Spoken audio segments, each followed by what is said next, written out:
This is CNN.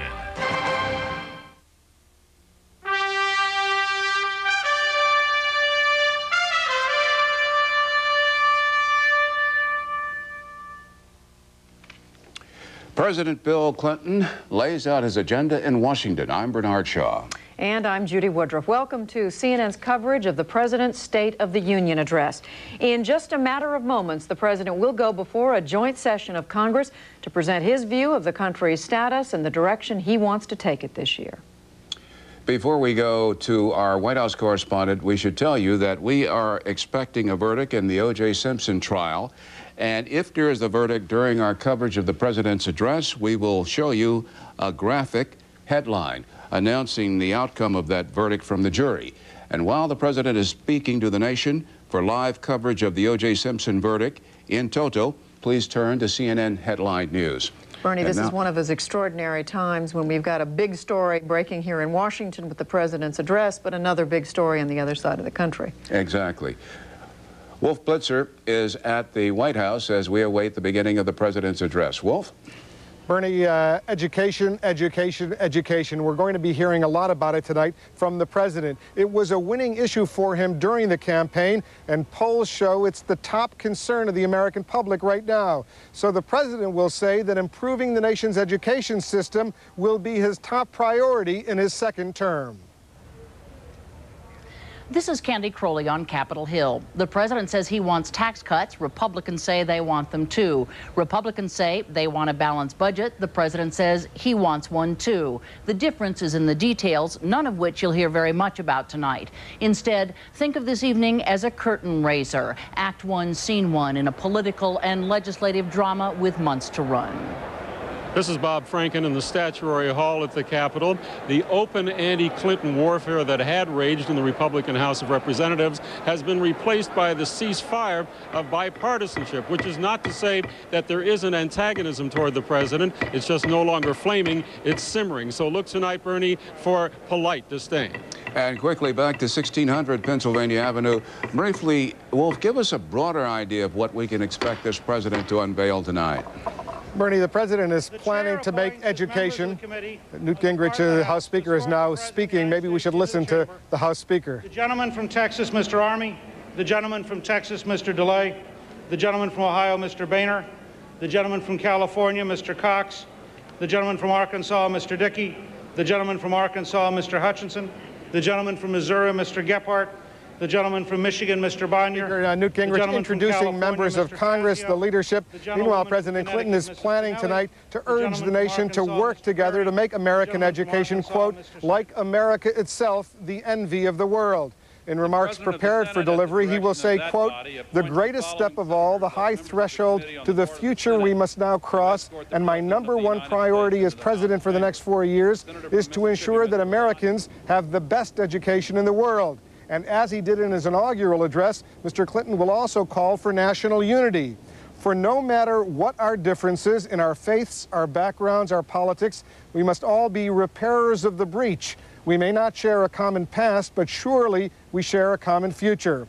Mr. Clinton will also talk about the need to improve to make sure that Medicare and Social Security are safe in the long term. Aides say the speech will include 6 major sections. First, what he describes as so-called unfinished business. The president will call for a balanced budget, but will oppose a constitutional amendment to require it. He will say the nation must improve last year's welfare reform law, and he will call for passage of campaign finance reform legislation by July 4th. On education, the president will restate his well-known education policies, but he'll also announce a 20% increase in his proposed education budget to $51 billion in the coming fiscal year. On technology investments, he'll call for greater investment in the internet, space exploration, and medical science. He'll also talk about the need to build stronger families and communities. He'll propose expanding the so-called family and medical leave law, and we'll talk about new steps to provide health insurance for the nation's poor children. On international affairs, there will be a much longer section than usual, and the president will outline his top strategic objectives, though there won't be any great surprises in this section. Finally, the president will have what's called a call to unity. This will include his appeal for bipartisan cooperation. Aides say the speech without applause is scheduled to last for about 1 hour, so with applause, it could go much longer. Bernie and Judy? Wolf, as we watch the proceedings there in the House of Representatives waiting for the president to come in, clearly this is everything that's on the mind of the White House is this speech tonight, but they don't live in a news vacuum. They know that the country is also waiting to see what's going to happen to O.J. Simpson in terms of this verdict coming out in Santa Monica, California. You've talked to them about that, have you not? Well, the White House Press Secretary Mike McCurry, obviously, as our other officials here at the White House, quite sensitive to the breaking story out in California. And McCurry obviously very concerned that the president's speech won't get the full attention that they want it to get, said, quote, "The State of the Union happens once a year. It's about the future of our country. O.J. verdicts come and go. We intend to proceed with our program." And when McCurry was asked whether he was concerned that the networks might break away from the president's State of the Union address, he simply replied that news organizations are going to have to make their own responsible decisions. And, Wolf, we're being quite responsible as we await the president's entry to the well of the House. We're going to go quickly to Greg Lamont. He's in Santa Monica, California, outside the courtroom. Greg? Well, Bernie, we are awaiting the announcement of the verdicts that the jurors, the 6 men and 6 women, apparently have reached. That was the announcement about 2 hours ago.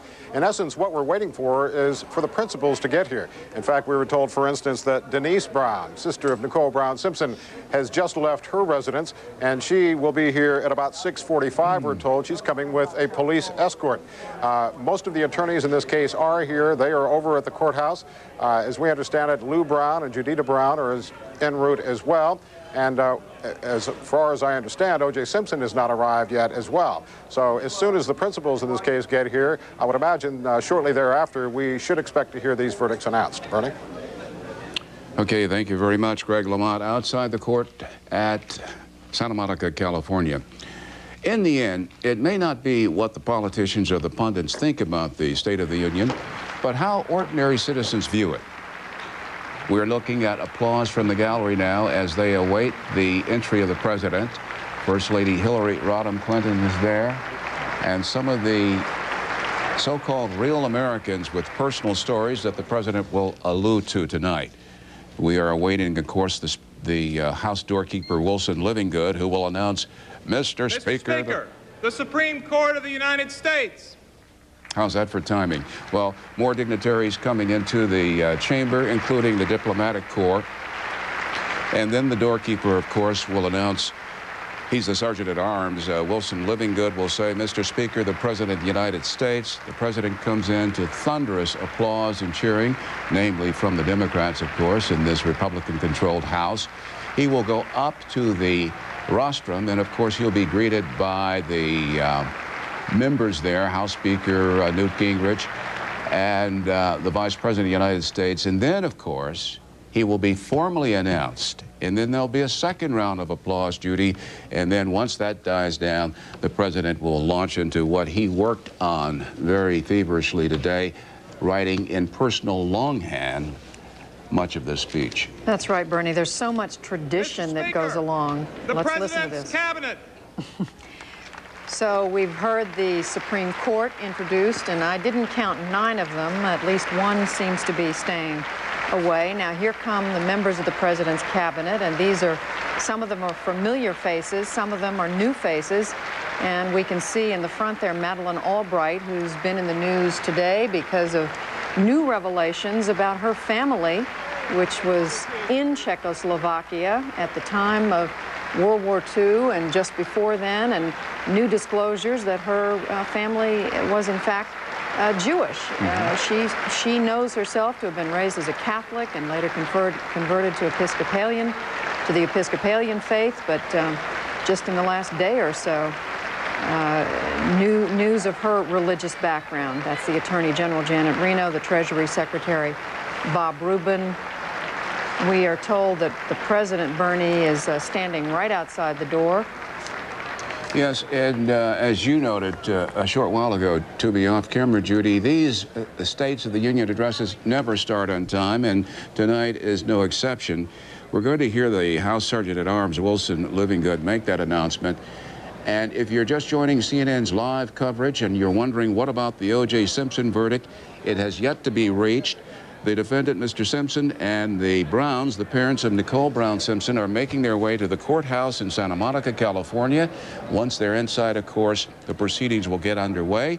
We will bring you a verdict, a graphic headline on CNN, and to continue following the coverage of the Simpson trial, we invite you to tune to CNN Headline News, while here on CNN, we carry the President's State of the Union address. We know that the verdict has been reached, and we're just going to wait for that to come. Bernie, as you were saying, they're waiting, we're told, at the Santa Monica courthouse for members of the family to arrive, for Nicole Brown Simpson's sister. Let's listen to the Sergeant at Arms, Wilson Livingood. He's going to take center stage here in just a second. Although I have to say, Bernie, it looks pretty casual and pretty cozy out there on the floor of the House of Representatives while they're waiting for the president to come in. This White House wanted no distractions, and they are cringing, literally cringing at the thought that another news development is going to steal some of their ink and some of their time on the air.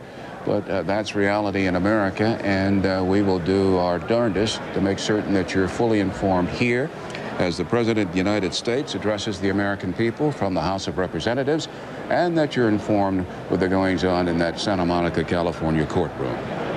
I was just talking to Mandy Grunwald, the former White House political advisor and campaign advisor, who said this is not good news to have this sort of breaking story, literally breaking story, just as the president makes one of the most important addresses of his time in office, because the White House, frankly, would like some undiluted attention paid to what Mr. Clinton has to say. He spent a lot of time working on this address. It does reflect his thinking, his hopes and dreams, you might even say, for the next 4 years, and to the extent that's diluted or covered up or covered over or not covered, that makes the White House, let's say it adds to the frustration at the White House. History. The defrocked presidential political advisor, Dick Morris, appeared earlier on CNN's Inside Politics and said the president is concerned about history. The Sergeant at Arms is coming into the center of your screen.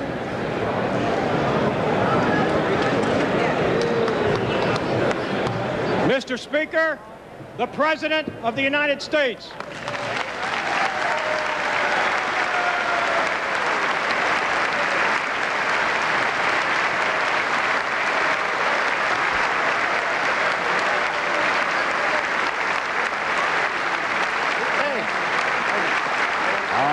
Picture, the Republican majority leader in the Senate, Trent Lott of Mississippi, right there to the president's left there, the man in the red tie. He's the man that the president has got to talk turkey to and with to get what he wants, both sides talking bipartisanship, Judy. And he's new in that position. A year ago this time, it was then Senator Bob Dole, who went on to of course, challenge the president and lose, and in the process step down from his seat in the Senate and step down from his position as majority leader.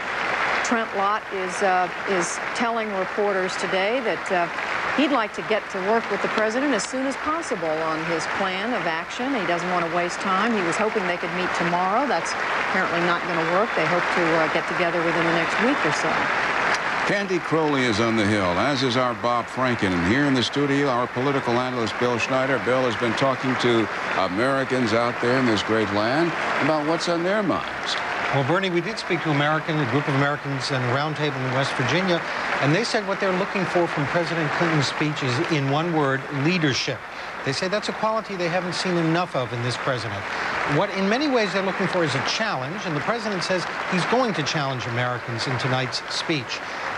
What he has not quite ever asked Americans for is what I would call hard choices. He's playing to history now, but he's got a problem. Our discussants in West Virginia indicated there really is no great crisis in the country. Great crises produce great presidents, like the Civil War produced Abraham Lincoln. The Depression and the World War II produced Franklin Roosevelt. Great presidents have to challenge Americans to make hard choices. Those kinds of choices are going to be needed to reform Social Security and Medicare, to balance the budget, to play a world leadership role. We didn't hear too much about hard choices in the inaugural address. A number of our discussants said they didn't hear that. We'll see if we hear that tonight in the State of the Union speech. Candy Crowley, the president working one side of that aisle, Trent Lott, the Senate Majority Leader, the other, each appealing to his constituency. What a picture. Absolutely. I was thinking, watching them both go down, that the fact of the matter is tomorrow they begin the first battle, which is over the balanced budget amendment to the Constitution. That is the Republicans' top priority. The White House, using the backbone of Secretary Rubin, has said they don't want that to pass. So all of this bipartisanship talk that we've been hearing about will actually be put into practice tomorrow. We'll see if they can practice what they preach. Tonight, of course, is one of those ceremonial times when I think you'll see applause from both sides of the aisle. This is obviously recognition of the President of the United States. Members of Congress, I have the high privilege and the distinct honor of presenting to you the President of the United States.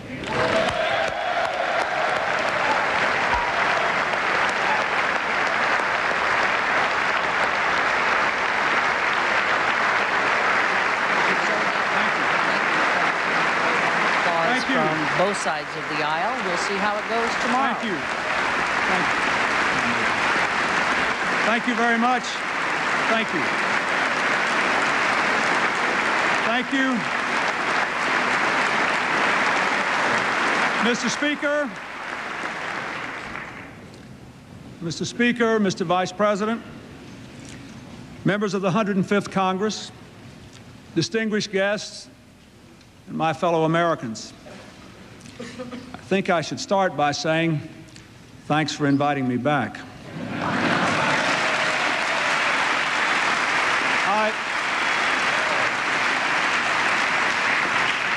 I come before you tonight with a challenge as great as any in our peacetime history, and a plan of action to meet that challenge, to prepare our people for the bold new world of the 21st century. We have much to be thankful for. With 4 years of growth, we have won back the basic strength of our economy. With crime and welfare rolls declining, we are winning back our optimism, the enduring faith that we can master any difficulty. With the Cold War receding and global commerce at record levels, we are helping to win an unrivaled peace and prosperity all across the world. My fellow Americans, the state of our union is strong.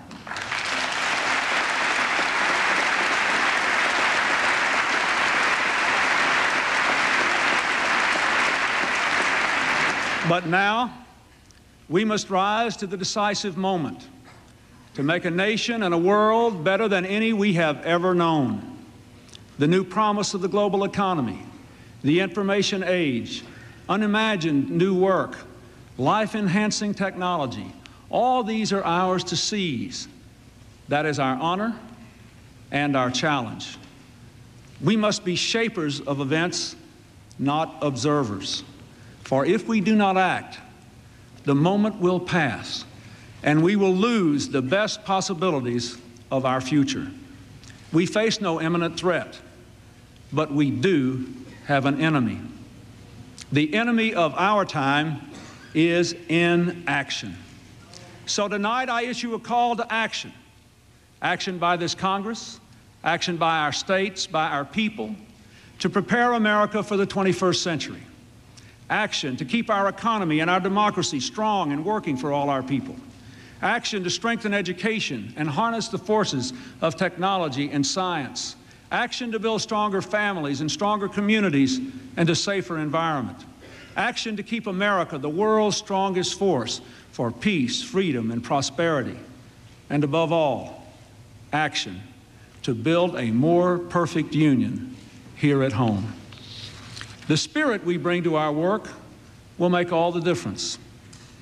We must be committed to the pursuit of opportunity for all Americans, responsibility from all Americans, in a community of all Americans. And we must be committed to a new kind of government, not to solve all our problems for us, but to give our people, all our people, the tools they need to make the most of their own lives. and we must work together. The people of this nation elected us all. They want us to be partners, not partisans. They put us all right here in the same boat. They gave us all oars, and they told us to row. Now, here is the direction I believe we should take. First, we must move quickly to complete the unfinished business of our country, to balance the budget, renew our democracy, and finish the job of welfare reform. Over the last 4 years, we have brought new economic growth by investing in our people, expanding our exports, cutting our deficits, creating over 11 million new jobs, a 4-year record.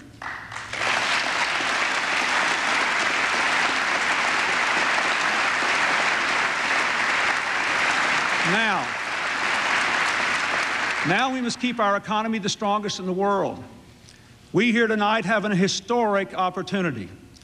Let this Congress be the Congress that finally balances the budget.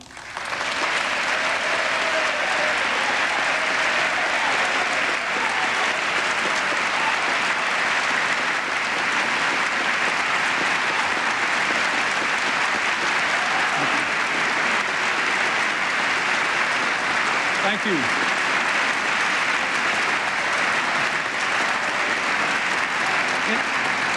In 2 days, I will propose a detailed plan to balance the budget by 2002. This plan will balance the budget and invest in our people while protecting Medicare, Medicaid, education, and the environment. It will balance the budget and build on the Vice President's efforts to make our government work better, even as it costs less. It will balance the budget and provide middle-class tax relief to pay for education and health care, to help to raise a child, to buy and sell a home. Balancing the budget requires only your vote and my signature. It does not require us to rewrite our Constitution.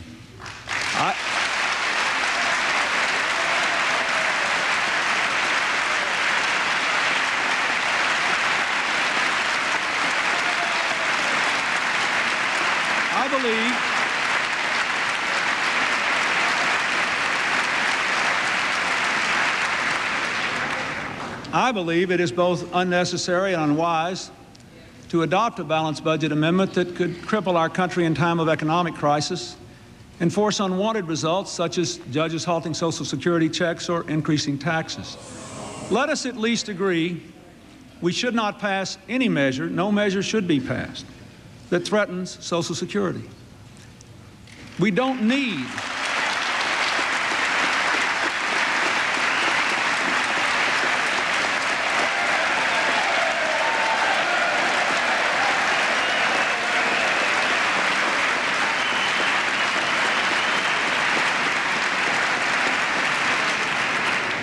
whatever your view on that, we all must concede we don't need a constitutional amendment. We need action.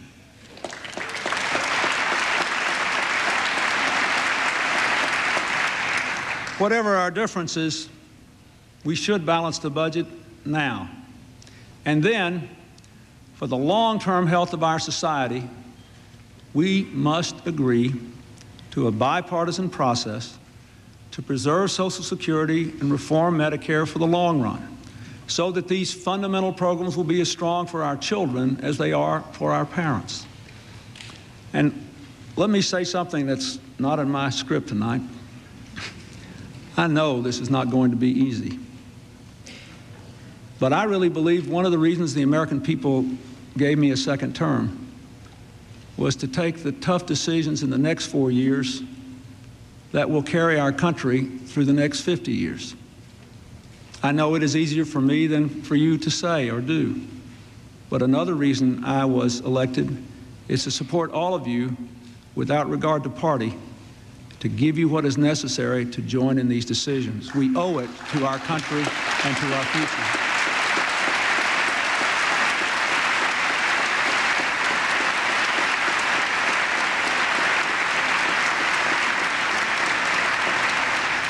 Our second piece of unfinished business requires us to commit ourselves tonight before the eyes of America to finally enacting bipartisan campaign finance reform.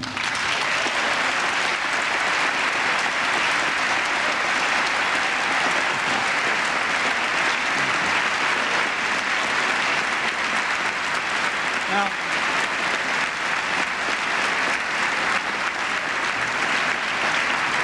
Senators McCain and Feingold, Representatives Shays and Meehan have reached across party lines here to craft tough and fair reform. Their proposal would curb spending, reduce the role of special interests, create a level playing field between challengers and incumbents, and ban contributions from non-citizens, all corporate sources, and the other large soft money contributions that both parties receive. You know and I know that this can be delayed. And you know and I know that delay will mean the death of reform. So let's set our own deadline. Let's work together to write bipartisan campaign finance reform into law and pass McCain-Feingold by the day we celebrate the birth of our democracy, July the 4th.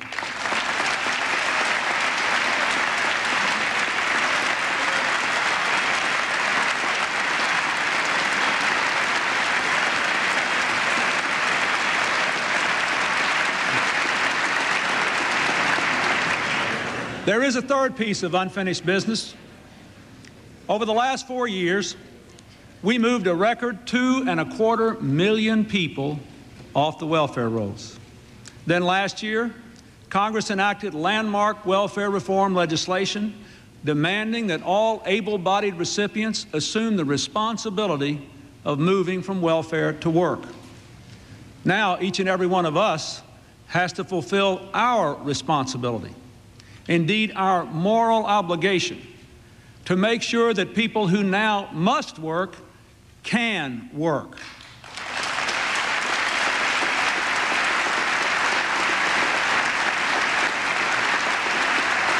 Now we must act to meet a new goal: 2 million more people off the welfare rolls by the year 2000. Here is my plan: tax credits and other incentives for businesses that hire people off welfare. Incentives for job placement firms in states to create more jobs for welfare recipients. Training, transportation, and child care to help people go to work. Now I challenge every state: turn those welfare checks into private sector paychecks.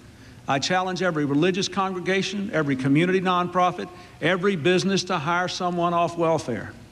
And I'd like to say especially to every employer in our country who ever criticized the old welfare system: you can't blame that old system anymore. We have torn it down. Now do your part. Give someone on welfare the chance to go to work.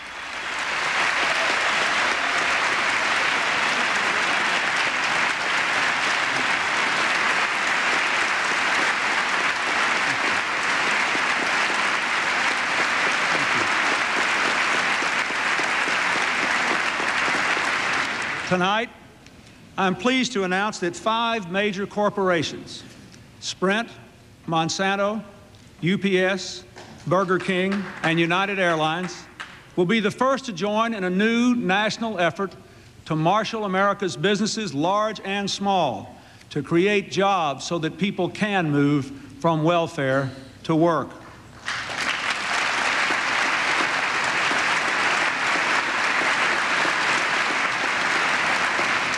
We passed welfare reform.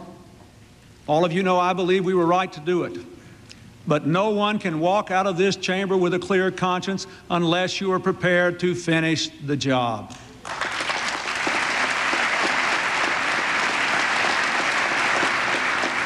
And we must join together to do something else, too. Something both Republican and Democratic governors have asked us to do. To restore basic health and disability benefits when misfortune strikes immigrants who came to this country legally, who work hard, pay taxes, and obey the law. To do otherwise is simply unworthy of a great nation of immigrants.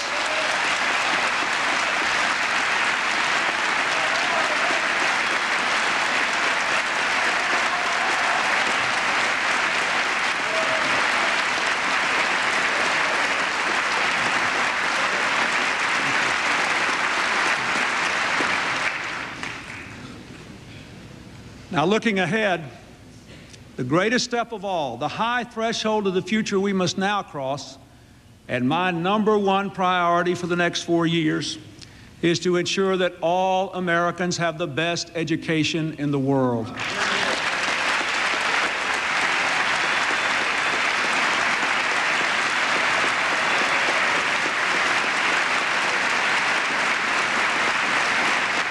Thank you. Let's work together to meet these 3 goals. Every 8-year-old must be able to read. Every 12-year-old must be able to log onto the internet. Every 18-year-old must be able to go to college, and every adult American must be able to keep on learning for a lifetime.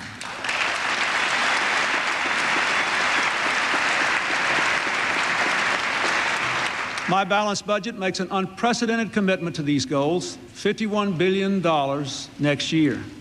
But far more than money is required.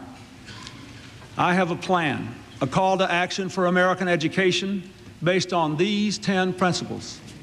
First, a national crusade for education standards, not federal government standards, but national standards, representing what all our students must know to succeed in the knowledge economy of the 21st century. Every state and school must shape the curriculum to reflect these standards and train teachers to lift students up to them. To help schools meet the standards and measure their progress, we will lead an effort over the next 2 years to develop national tests of student achievement in reading and math. Tonight, I issue a challenge to the nation. Every state should adopt high national standards, and by 1999, every state should test every 4th grader in reading and every 8th grader in math to make sure these standards are met.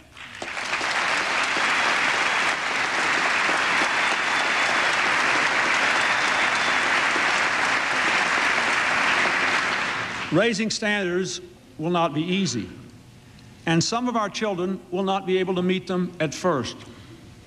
The point is not to put our children down, but to lift them up. Good tests will show us who needs help, what changes in teaching to make, and which schools need to improve. They can help us end social promotion. For no child should move from grade school to junior high or junior high to high school until he or she is ready. Last month, our Secretary of Education, Dick Riley, and I visited Northern Illinois, where 8th grade students from 20 school districts in a project aptly called First in the World took the 3rd International Math and Science Study. That's a test that reflects the world-class standards our children must meet for the new era. And those students in Illinois tied for 1st in the world in science and came in 2nd in math. 2 of them, Kristen Tanner and Chris Getzler, are here tonight along with their teacher, Sue Winsky. They're up there with the First Lady, and they prove that when we aim high and challenge our students, they will be the best in the world. Let's give them a hand. Stand up, please.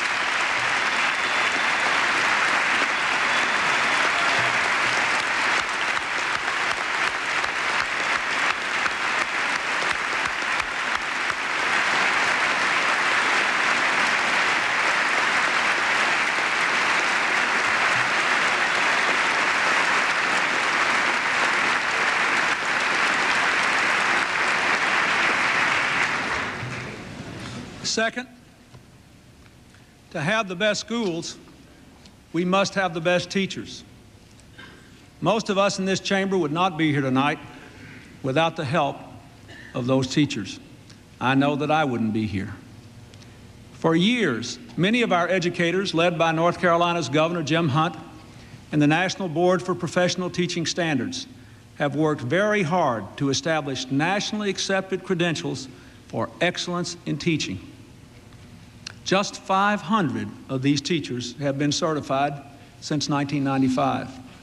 My budget will enable 100,000 more to seek national certification as master teachers. We should reward and recognize our best teachers.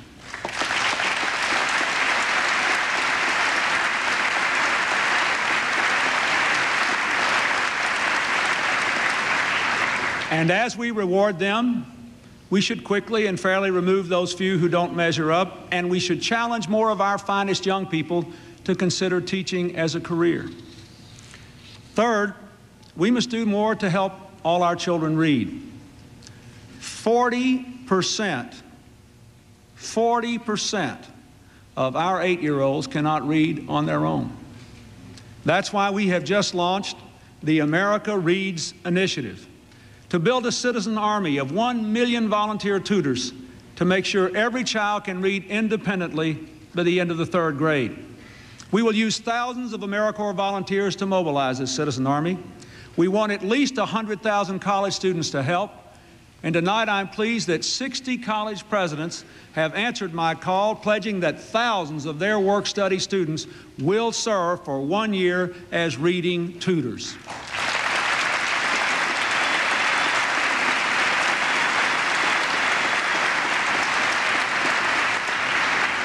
This is also a challenge to every teacher and every principal. You must use these tutors to help your students read. And it is especially a challenge to our parents. You must read with your children every night. This leads to the 4th principle. Learning begins in the first days of life. Scientists are now discovering how young children develop emotionally and intellectually from their very first days, and how important it is for parents to begin immediately talking, singing, even reading to their infants. The First Lady has spent years writing about this issue, studying it, and she and I are going to convene a White House conference on early learning and the brain this spring to explore how parents and educators can best use these startling new findings. We already know we should start teaching children before they start school. That's why this balanced budget expands Head Start to 1 million children by 2002.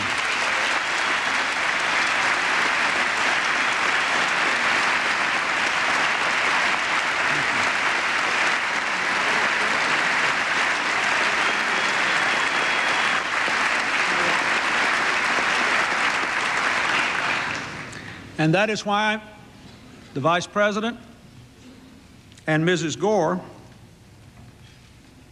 will host their annual family conference this June on what we can do to make sure that parents are an active part of their children's learning all the way through school. They've done a great deal to highlight the importance of family in our life, and now they're turning their attention to getting more parents involved in their children's learning all the way through school. I thank you, Mr. Vice President, and I thank you especially, Tipper, for what you're doing.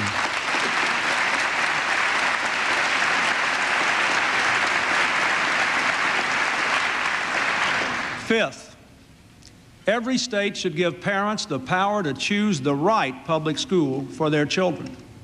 Their right to choose will foster competition and innovation that can make public schools better.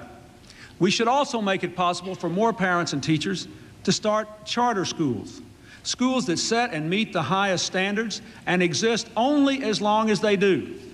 Our plan will help America to create 3,000 of these charter schools by the next century, nearly 7 times as there are in the country today, so that parents will have even more choices in sending their children to the best schools. Sixth, character education must be taught in our schools. We must teach our children to be good citizens.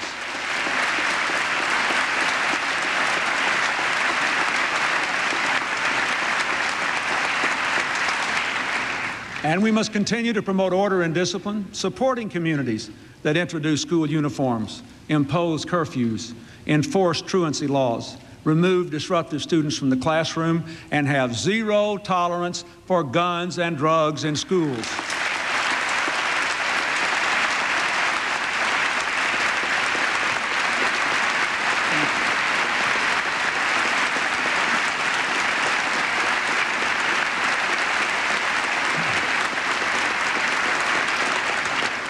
Seventh, we cannot expect our children to raise themselves up in schools that are literally falling down. With the student population at an all-time high and record numbers of school buildings falling into disrepair, this has now become a serious national concern. Therefore, my budget includes a new initiative, $5 billion to help communities finance $20 billion in school construction over the next 4 years.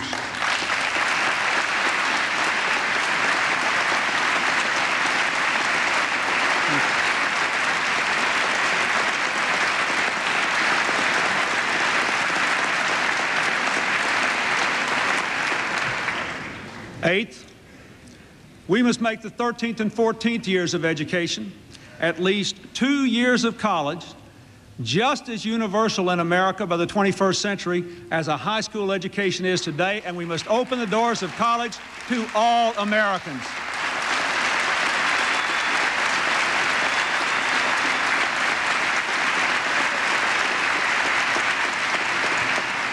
To do that, I propose America's Hope Scholarship, based on Georgia's pioneering program.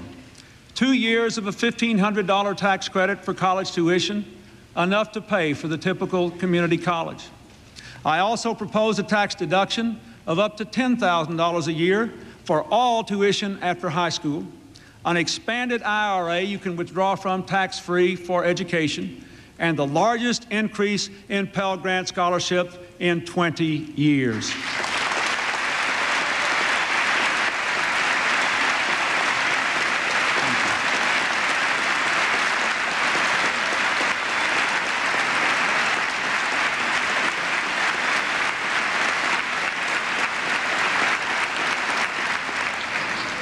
Now, this plan will give most families the ability to pay no taxes on money they save for college tuition. I ask you to pass it and give every American who works hard the chance to go to college. Ninth, in the 21st century, we must expand the frontiers of learning across a lifetime. All our people of whatever age must have the chance to learn new skills. Most Americans live near a community college. The roads that take them there can be passed to a better future. My GI Bill for America's workers will transform the confusing tangle of federal training programs into a simple skill grant to go directly into eligible workers' hands. For too long, this bill has been sitting on that desk there without action. I ask you to pass it now. Let's give more of our workers the ability to learn and to earn for a lifetime.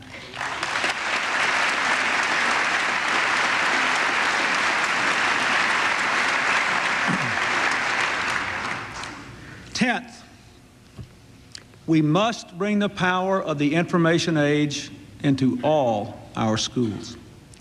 Last year, I challenged America to connect every classroom and library to the internet by the year 2000, so that for the first time in our history, children in the most isolated rural towns, the most comfortable suburbs, the poorest inner-city schools will have the same access to the same universe of knowledge.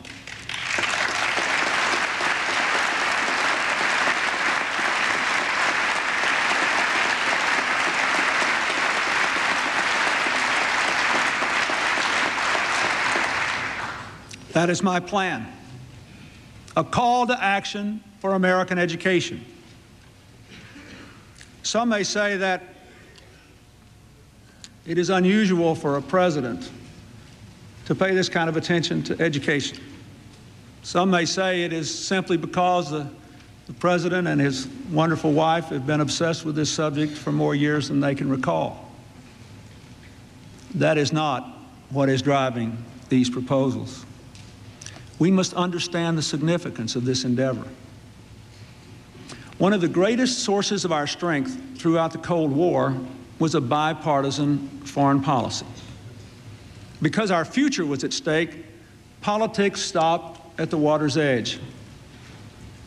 Now I ask you, and I ask all our nation's governors, I ask parents, teachers, and citizens all across America for a new nonpartisan commitment to education, because education is a critical national security issue for our future, and politics must stop at the schoolhouse door.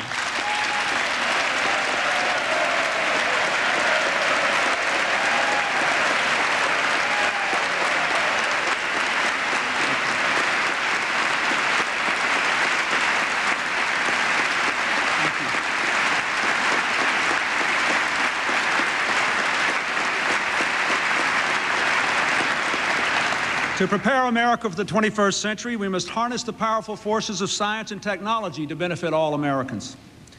This is the first State of the Union carried live in video over the internet. But we've only begun to spread the benefits of a technology revolution that should become the modern birthright of every citizen. Our effort to connect every classroom is just the beginning. Now we should connect every hospital to the internet so that doctors can instantly share data about their patients with the best specialists in the field. And I challenge the private sector tonight to start by connecting every children's hospital as soon as possible so that a child in bed can stay in touch with school, family, and friends. A sick child need no longer be a child alone.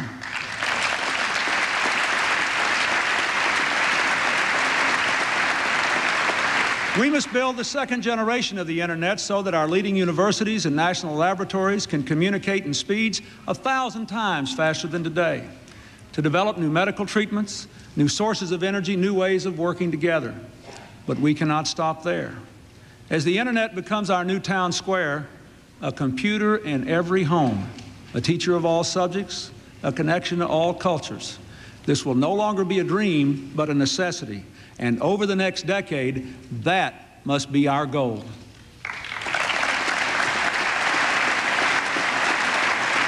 We must continue to explore the heavens, pressing on with the Mars probes and the International Space Station, both of which will have practical applications for our everyday living. We must speed the remarkable advances in medical science. The Human Genome Project is now decoding the genetic mysteries of life.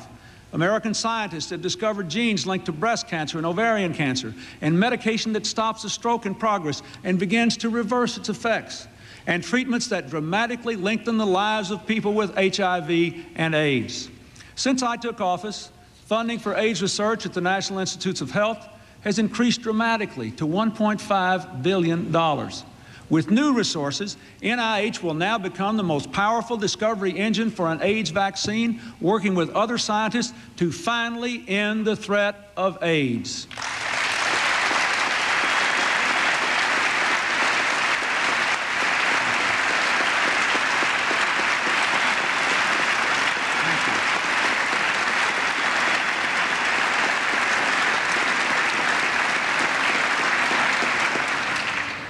Remember that every year we move up the discovery of an AIDS vaccine will save millions of lives around the world. We must reinforce our commitment to medical science. To prepare America for the 21st century, we must build stronger families. Over the past 4 years, the Family and Medical Leave Law has helped millions of Americans to take time off to be with their families. With new pressures on people in the way they work and live, I believe we must expand family leave so that workers can take time off for teacher conferences and a child's medical checkup. We should pass flex time so workers can choose to be paid for overtime in income or traded in for time off to be with their families.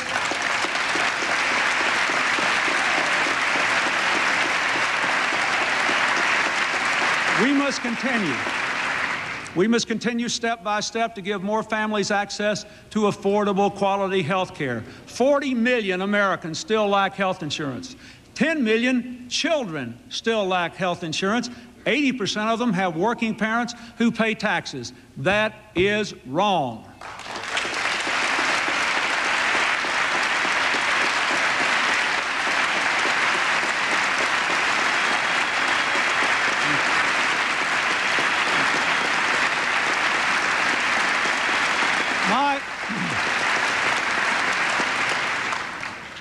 My balanced budget will extend health coverage to up to 5 million of those children.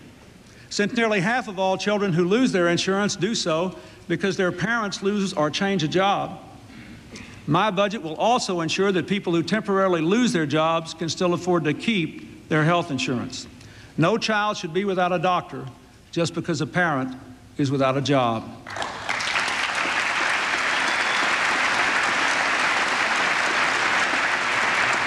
My Medicare plan modernizes Medicare, increases the life of the trust fund to 10 years, provides support for respite care for the many families with loved ones afflicted with Alzheimer's, and for the first time, it would fully pay for annual mammograms.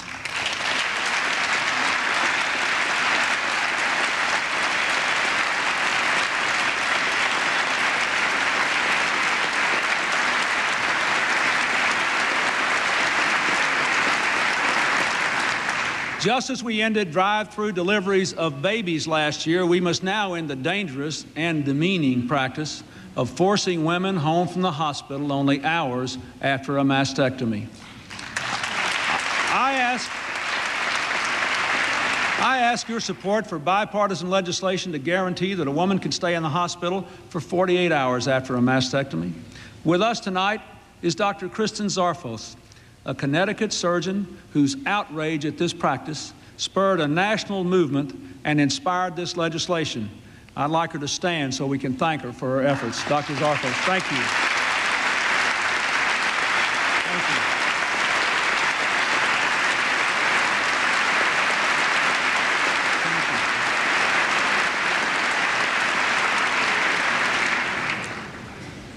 In the last 4 years, we have increased child support collections by 50%. Now we should go further and do better by making it a felony for any parent to cross a state line in an attempt to flee from this, his or her most sacred obligation.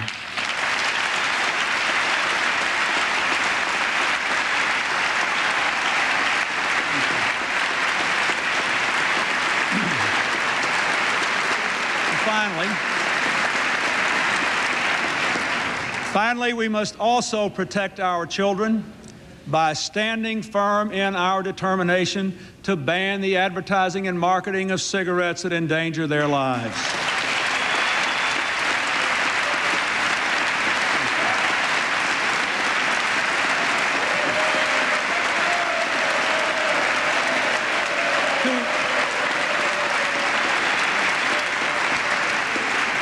To prepare America for the 21st century, we must build stronger communities. We should start with safe streets. Serious crime has dropped 5 years in a row. The key has been community policing.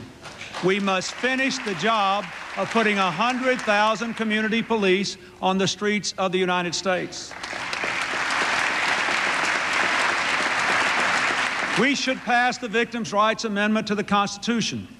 And I ask you to mount a full-scale assault on juvenile crime with legislation that declares war on gangs with new prosecutors and tougher penalties, extends the Brady Bill so violent teen criminals will not be able to buy handguns, requires child safety locks on handguns to prevent unauthorized use, and helps to keep our schools open after hours, on weekends, and in the summer so our young people will have someplace to go and something to say yes to.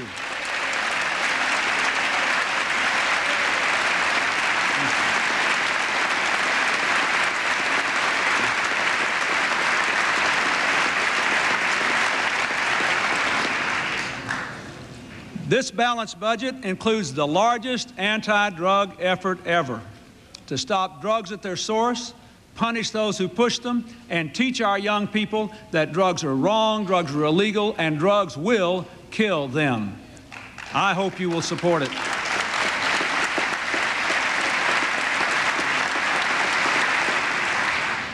Our growing economy has helped to revive poor urban and rural neighborhoods, but we must do more to empower them, to create the conditions in which all families can flourish, and to create jobs through investment by business and loans by banks. We should double the number of empowerment zones. They've already brought so much hope to communities like Detroit, where the unemployment rate has been cut in half in 4 years.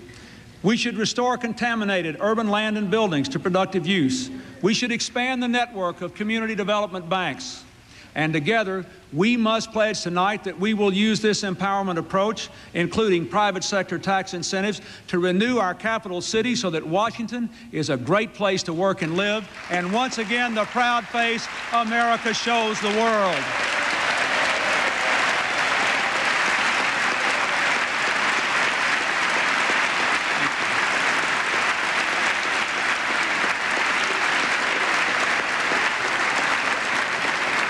We must protect our environment in every community.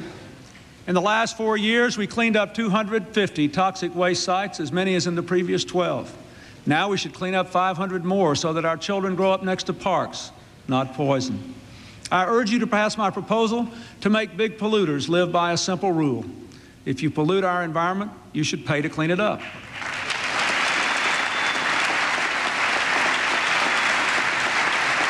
In the last 4 years, We strengthened our nation's safe food and clean drinking water laws. We protected some of America's rarest, most beautiful land in Utah's Red Rocks region, created 3 new national parks in the California desert, and began to restore the Florida Everglades. Now we must be as vigilant with our rivers as we are with our lands. Tonight I announce that this year I will designate 10 American heritage rivers to help communities alongside them revitalize their waterfronts and clean up pollution in the rivers, proving once again that we can grow the economy as we protect the environment.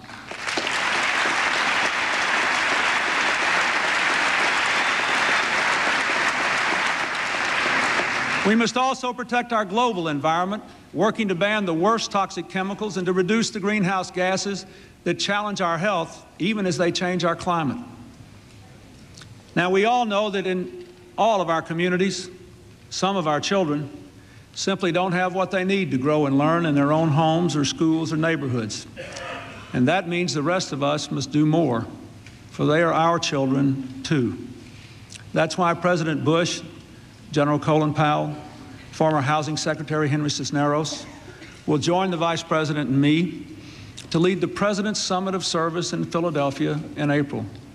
Our National Service Program, AmeriCorps, has already helped 70,000 young people to work their way through college as they serve America. Now we intend to mobilize millions of Americans to serve in thousands of ways. Citizen service is an American responsibility which all Americans should embrace, and I ask your support for that endeavor.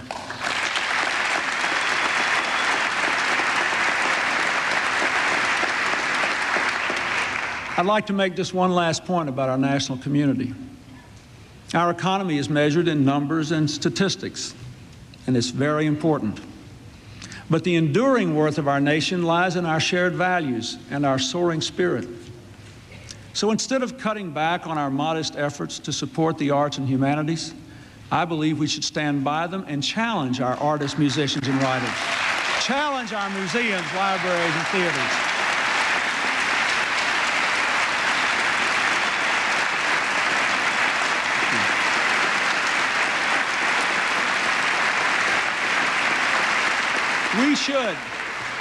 We should challenge all Americans in the arts and humanities to join with their fellow citizens to make the year 2000 a national celebration of the American spirit in every community, a celebration of our common culture in the century that is past and in the new one to come in a new millennium, so that we can remain the world's beacon not only of liberty but of creativity long after the fireworks have faded.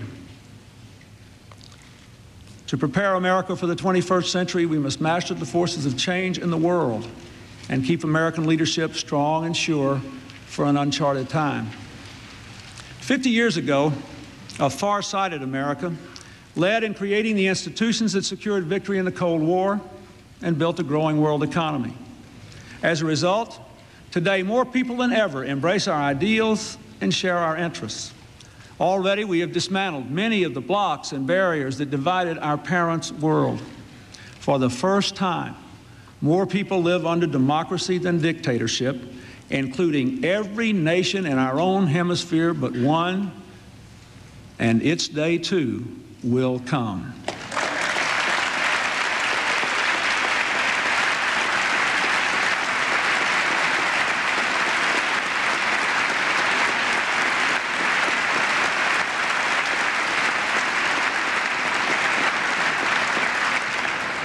Now we stand at another moment of change and choice, and another time to be far-sighted, to bring America 50 more years of security and prosperity.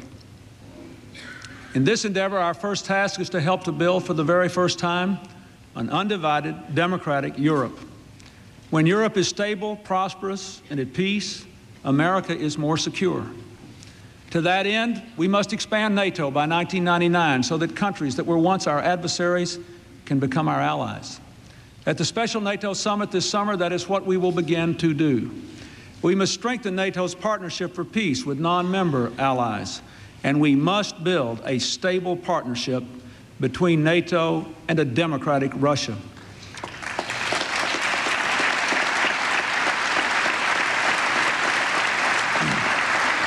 An expanded NATO is good for America and a Europe in which all democracies define their future, not in terms of what they can do to each other, but in terms of what they can do together for the good of all. That kind of Europe is good for America. Second, America must look to the East no less than to the West. Our security demands it. Americans fought 3 wars in Asia in this century. Our prosperity requires it. More than 2 million American jobs depend upon trade with Asia.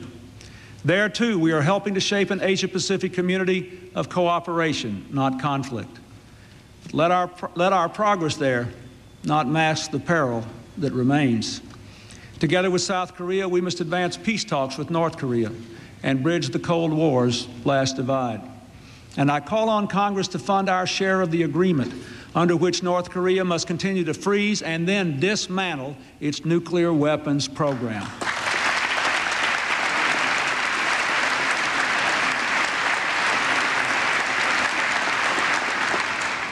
We must pursue a deeper dialogue with China for the sake of our interests and our ideals.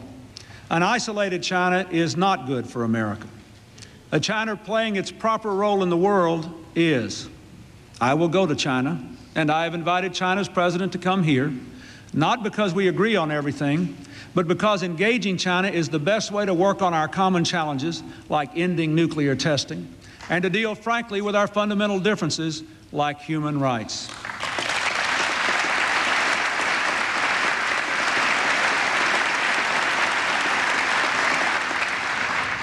The American people must prosper in the global economy. We've worked hard to tear down trade barriers abroad so that we can create good jobs at home. I'm proud to say that today, America is once again the most competitive nation and the #1 exporter in the world.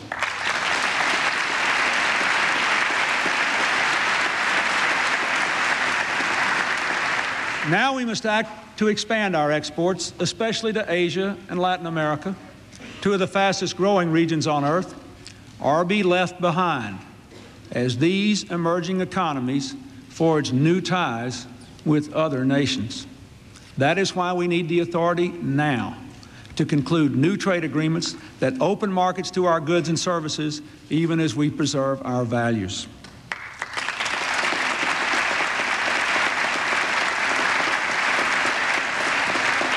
We need not shrink from the challenge of the global economy. After all, we have the best workers and the best products. In a truly open market, we can outcompete anyone, anywhere on earth. But this is about more than economics. By expanding trade, we can advance the cause of freedom and democracy around the world. There is no better example of this truth than Latin America, where democracy and open markets are on the march together. That is why I will visit there in the spring to reinforce our important ties. We should all be proud that America led the effort to rescue our neighbor, Mexico, from its economic crisis. And we should all be proud that last month, Mexico repaid the United States 3 full years ahead of schedule with $500 million profit to us.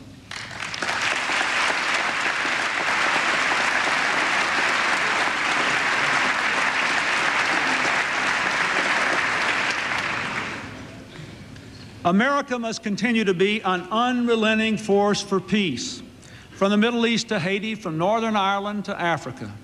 Taking reasonable risks for peace keeps us from being drawn into far more costly conflicts later. With American leadership, the killing is stopped in Bosnia.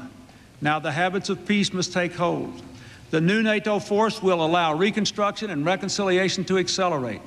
Tonight, I ask Congress to continue its strong support of our troops. They are doing a remarkable job there for America, and America must do right by them.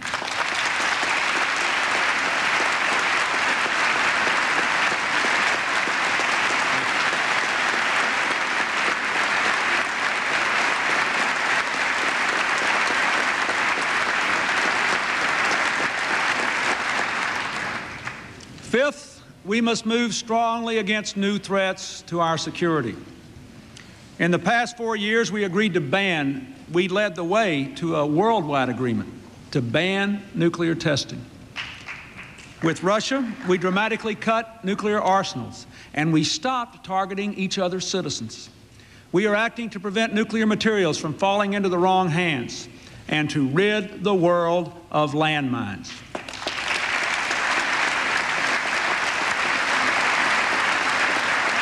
We are working with other nations with renewed intensity to fight drug traffickers and to stop terrorists before they act and hold them fully accountable if they do.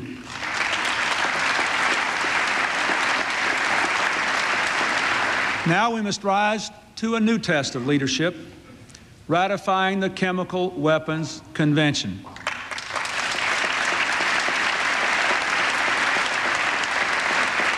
Make no mistake about it. It will make our troops safer from chemical attack. It will help us to fight terrorism. We have no more important obligations, especially in the wake of what we now know about the Gulf War. This treaty has been bipartisan from the beginning, supported by Republican and Democratic administrations and Republican and Democratic members of Congress, and already approved by 68 nations. But if we do not act by April the 29th, when this convention goes into force, with or without us, we will lose the chance to have Americans leading and enforcing this effort. Together, we must make the Chemical Weapons Convention law so that at last we can begin to outlaw poison gas from the earth.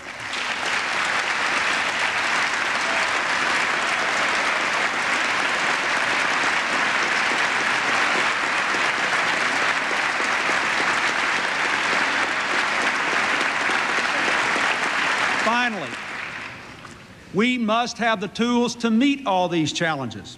We must maintain a strong and ready military. We must increase funding for weapons modernization by the year 2000, and we must take good care of our men and women in uniform. They are the world's finest.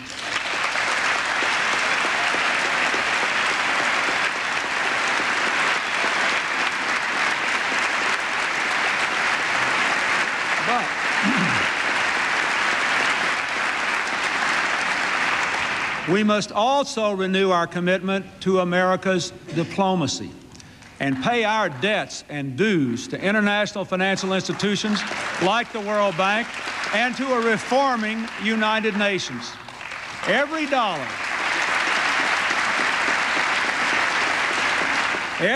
we devote to preventing conflicts, to promoting democracy, to stopping the spread of disease and starvation brings a sure return in security and savings.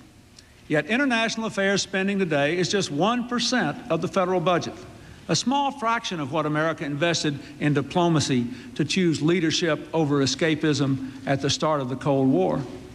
If America is to continue to lead the world, we here who lead America simply must find the will to pay our way. A far-sighted America moved the world to a better place over these last 50 years, and so it can be for another 50 years. But a short-sighted America will soon find its words falling on deaf ears all around the world.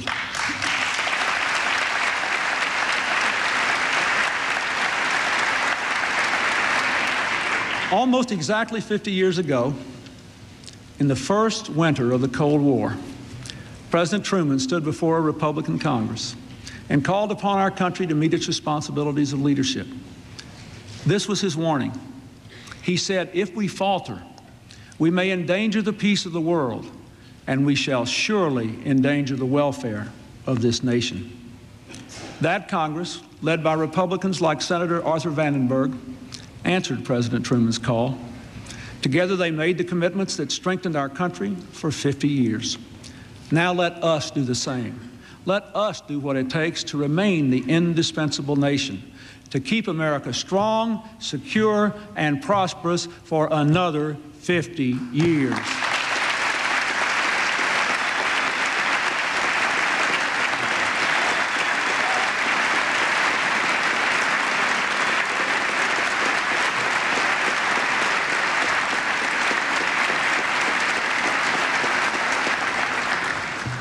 In the end, more than anything else, our world leadership grows out of the power of our example here at home, out of our ability to remain strong as one America.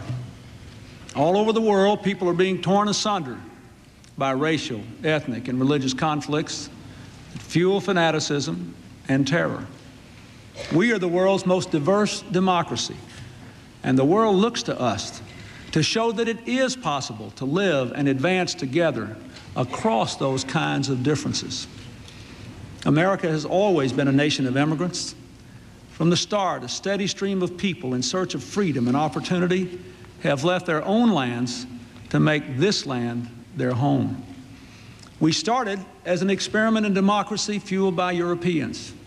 We have grown into an experiment in democratic diversity fueled by openness and promise. My fellow Americans, we must never, ever believe that our diversity is a weakness. It is our greatest strength.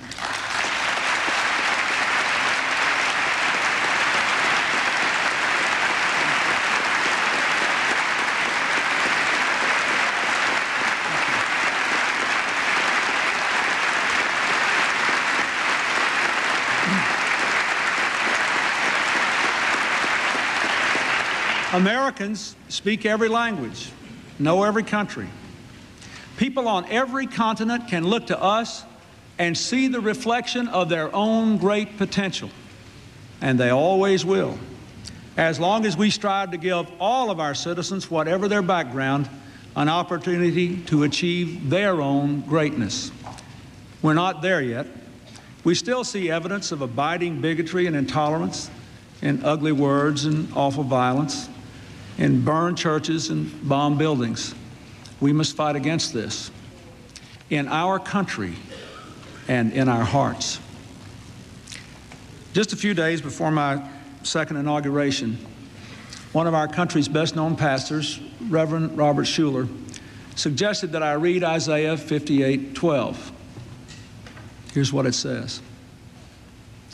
Thou shalt raise up the foundations of many generations, and thou shalt be called the repairer of the breach, the restorer of paths to dwell in.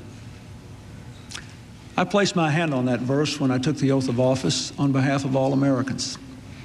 For no matter what our differences in our faiths, our backgrounds, our politics, we must all be repairers of the breach. I want to say a word about two other Americans who show us how. Congressman Frank Tejeda was buried yesterday, a proud American whose family came from Mexico. He was only 51 years old. He was awarded the Silver Star, the Bronze Star, and the Purple Heart, fighting for his country in Vietnam. And he went on to serve Texas and America, fighting for our future here in this chamber. We are grateful for his service and honored that his mother, Lily Tejeda, and his sister, Mary Alice, have come from Texas to be with us here tonight. And we welcome them. Thank you.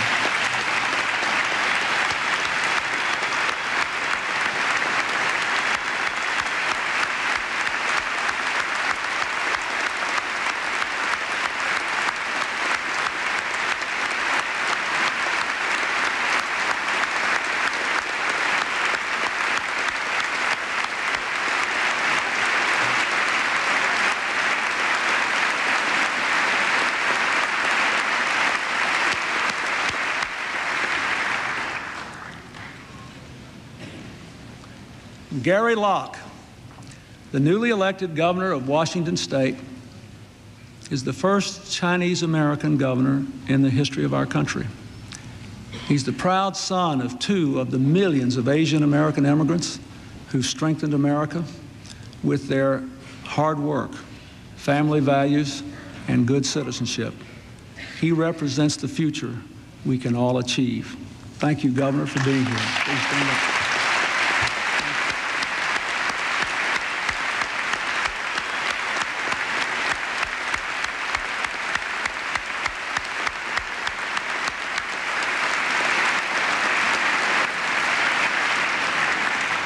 Reverend Schuller, Congressman Tejeda, Governor Locke, along with Kristen Tanner and Chris Getzler, Sue Winsky and Dr. Kristen Zarfos, they're all Americans from different roots whose lives reflect the best of what we can become when we are one America.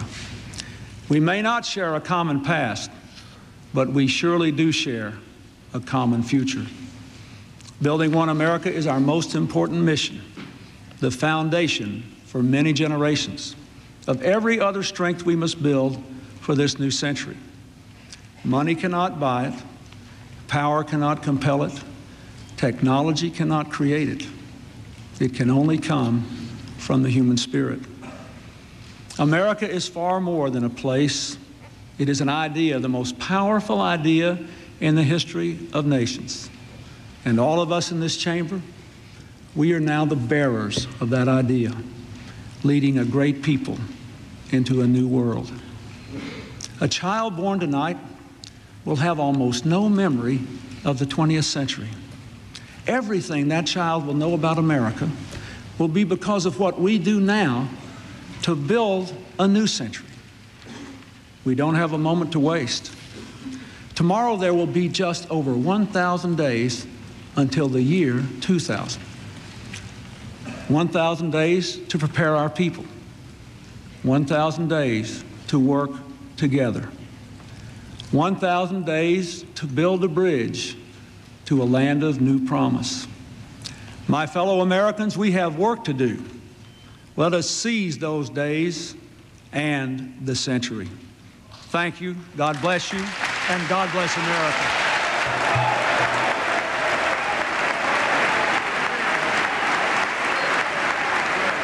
President Clinton concluding his address, the O.J. Simpson story, a jury verdict.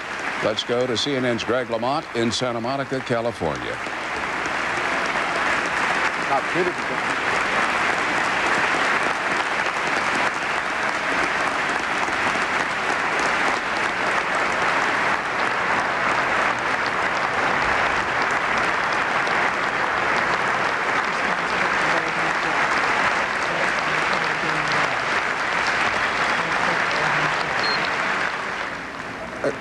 As I understand it now, CNN is joining us. I will tell you again that the jury has found, the 6 women, 6 men has found that O.J. Simpson did willfully and wrongfully cause the death of Ron Goldman.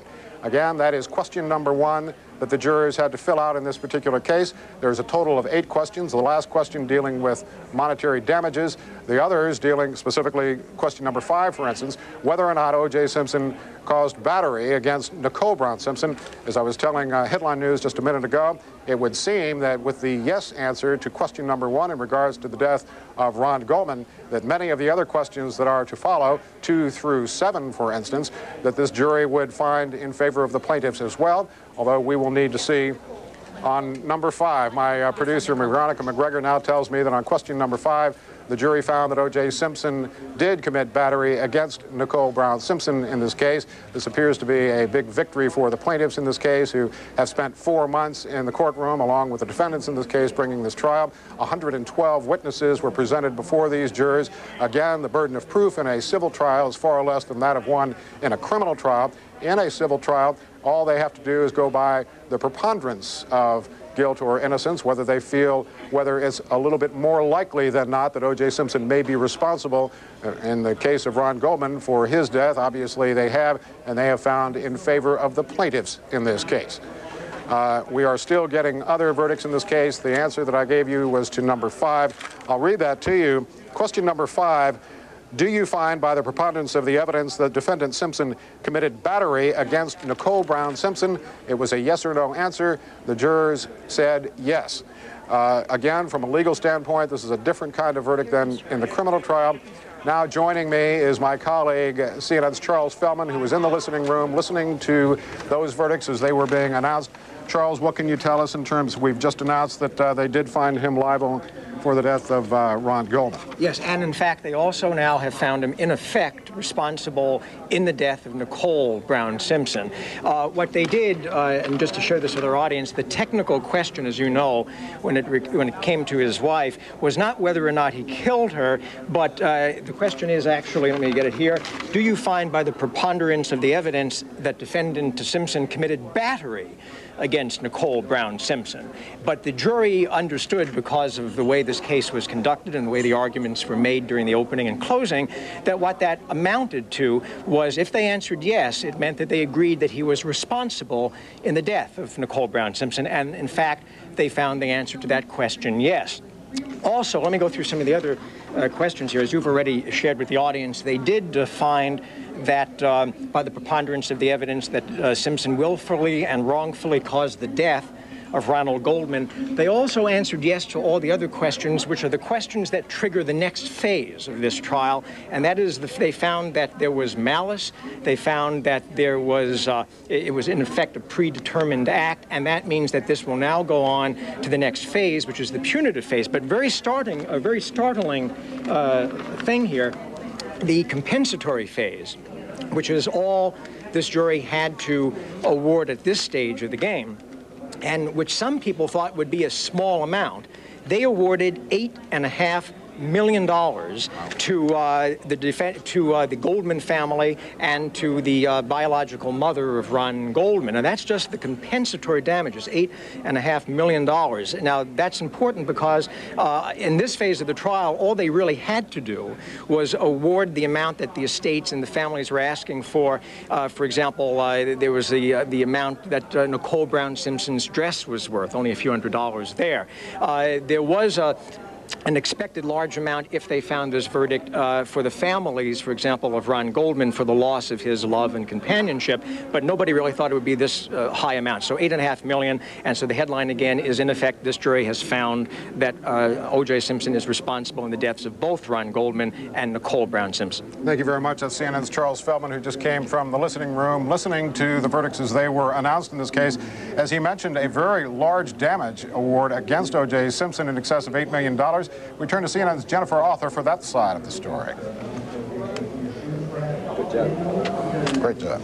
Thank you. Good. Been let into the courtroom. There is a way for the crowd to find out what's going on as it is going on. There's more than one listening room that this court has set up because everyone who wanted to get into court during the 4 months of trial testimony was unable to do so. From one of the listening rooms, there were certain letters that were put up in the window so that anybody outside could get a clue as to what was going on from inside of the courtroom. For instance, when the jury was let into the courtroom, they put up a J. When they started to read the verdicts, starting with number 1, they put up the letter C. When the first question was read, the number 1 came up, and then they were either given a yes or a no. And let me tell you, from the crowd outside here at the courthouse in Santa Monica, California, with each yes to every one of the 7 questions that had a yes or no answer in this verdict, the crowd let out a roar. Just let out a roar, seemed to be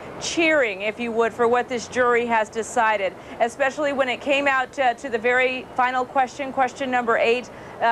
Someone from this audio trailer held up the figure $8.5 million, and again, this crowd let out a roar. CNN's live coverage of the breaking developments in the Simpson trial, plus the Republican response by Oklahoma Republican Congressman J.C. Watts to the President's State of the Union address, will continue in a moment.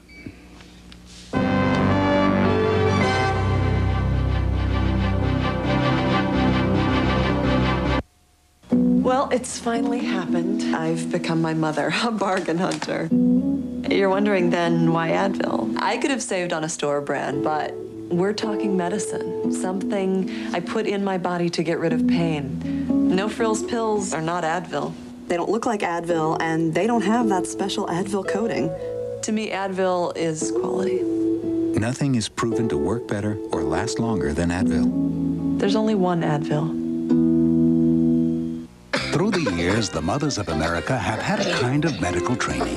Next. They've learned from countless doctors and pharmacists that the way to take care of a cough is with fast, soothing Robitussin. And now at home, the mothers of America are putting this knowledge to work. Next. Robitussin, recommended by Dr. Mom. Which Robitussin formula is right for you? Ask your doctor or pharmacist. And for your little patient, try Robitussin pediatric cough and cold formulas. Star Wars. They're coming in too fast! 20 years ago, it was the #1 movie in America. Last weekend, history repeated itself as millions of people joined the celebration. You're braver than I thought. And made it the #1 movie. I knew you'd come back. I just knew it. Well, I was going to let you get all the credit. All over again. Come on, Otto. We're going. Star Wars, the special edition. Rated PG, now playing on the big screen.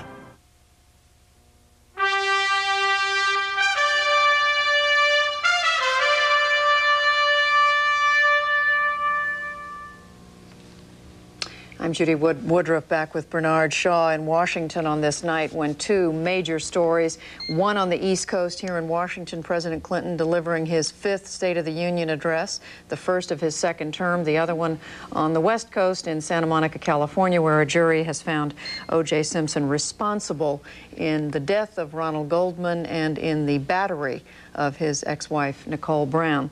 Bernie, this is one of those nights when people have to be glued to the television sets or to the radios or wherever they are for these two very compelling stories, very different stories. Indeed, and as the president was in the final section of his State of the Union address, inside that Santa Monica, California courtroom, the judge was reading the results, the verdict of the jury, and also the jury tonight in the Simpson trial awarded compensatory damages in the amount of $8.5 million.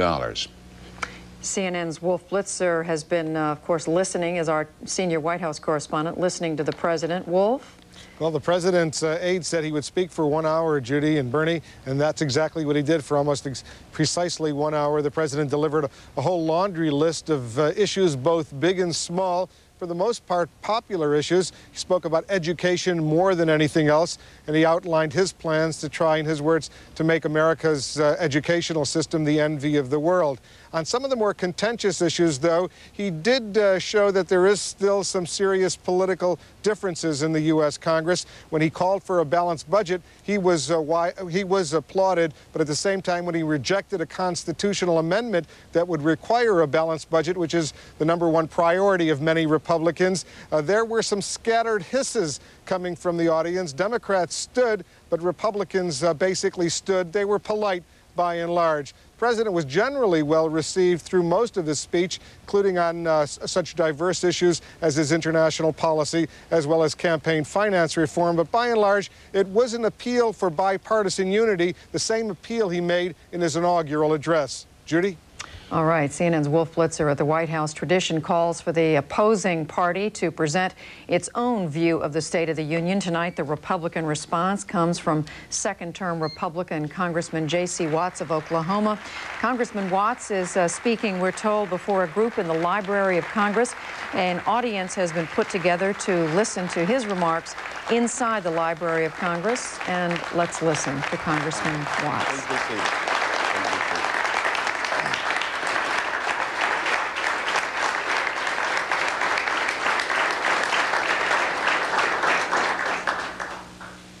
Good evening. My name is J.C. Watts, Jr. I'm the Republican congressman from the 4th District of Oklahoma, and I've been asked to speak to the American people in response to the president's address this evening. Before I get into my presentation, I want to send condolences to the Tejeda family on behalf of the 105th Congress. Frank was a friend, he was a wonderful spirit, and he will be surely missed. I don't intend to take a lot of your time. It's late and there's been a lot of talk already this evening. But I want to tell you a little bit about where I'm from. I grew up in Oklahoma. My district includes the towns of Midwest City, Norman, Lawton, Walters, Waurika, and Duncan, just to name a few.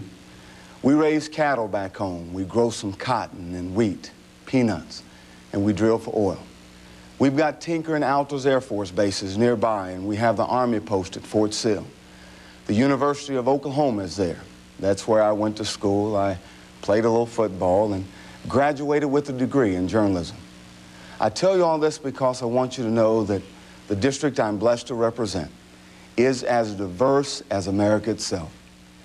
It's the kind of place reporters usually call the heartland, and they're right. In so many ways, it is America's heart. I'm going to try to use my words tonight and my time not to confuse issues, but to clarify them. Not to obscure my philosophy and my parties, but to illuminate it. Because the way I see it, the purpose of politics is to lead, not to mislead. Those of us who've been sent to Washington have a moral responsibility to offer more than poll-tested phrases and winning smiles. We must offer a serious vision.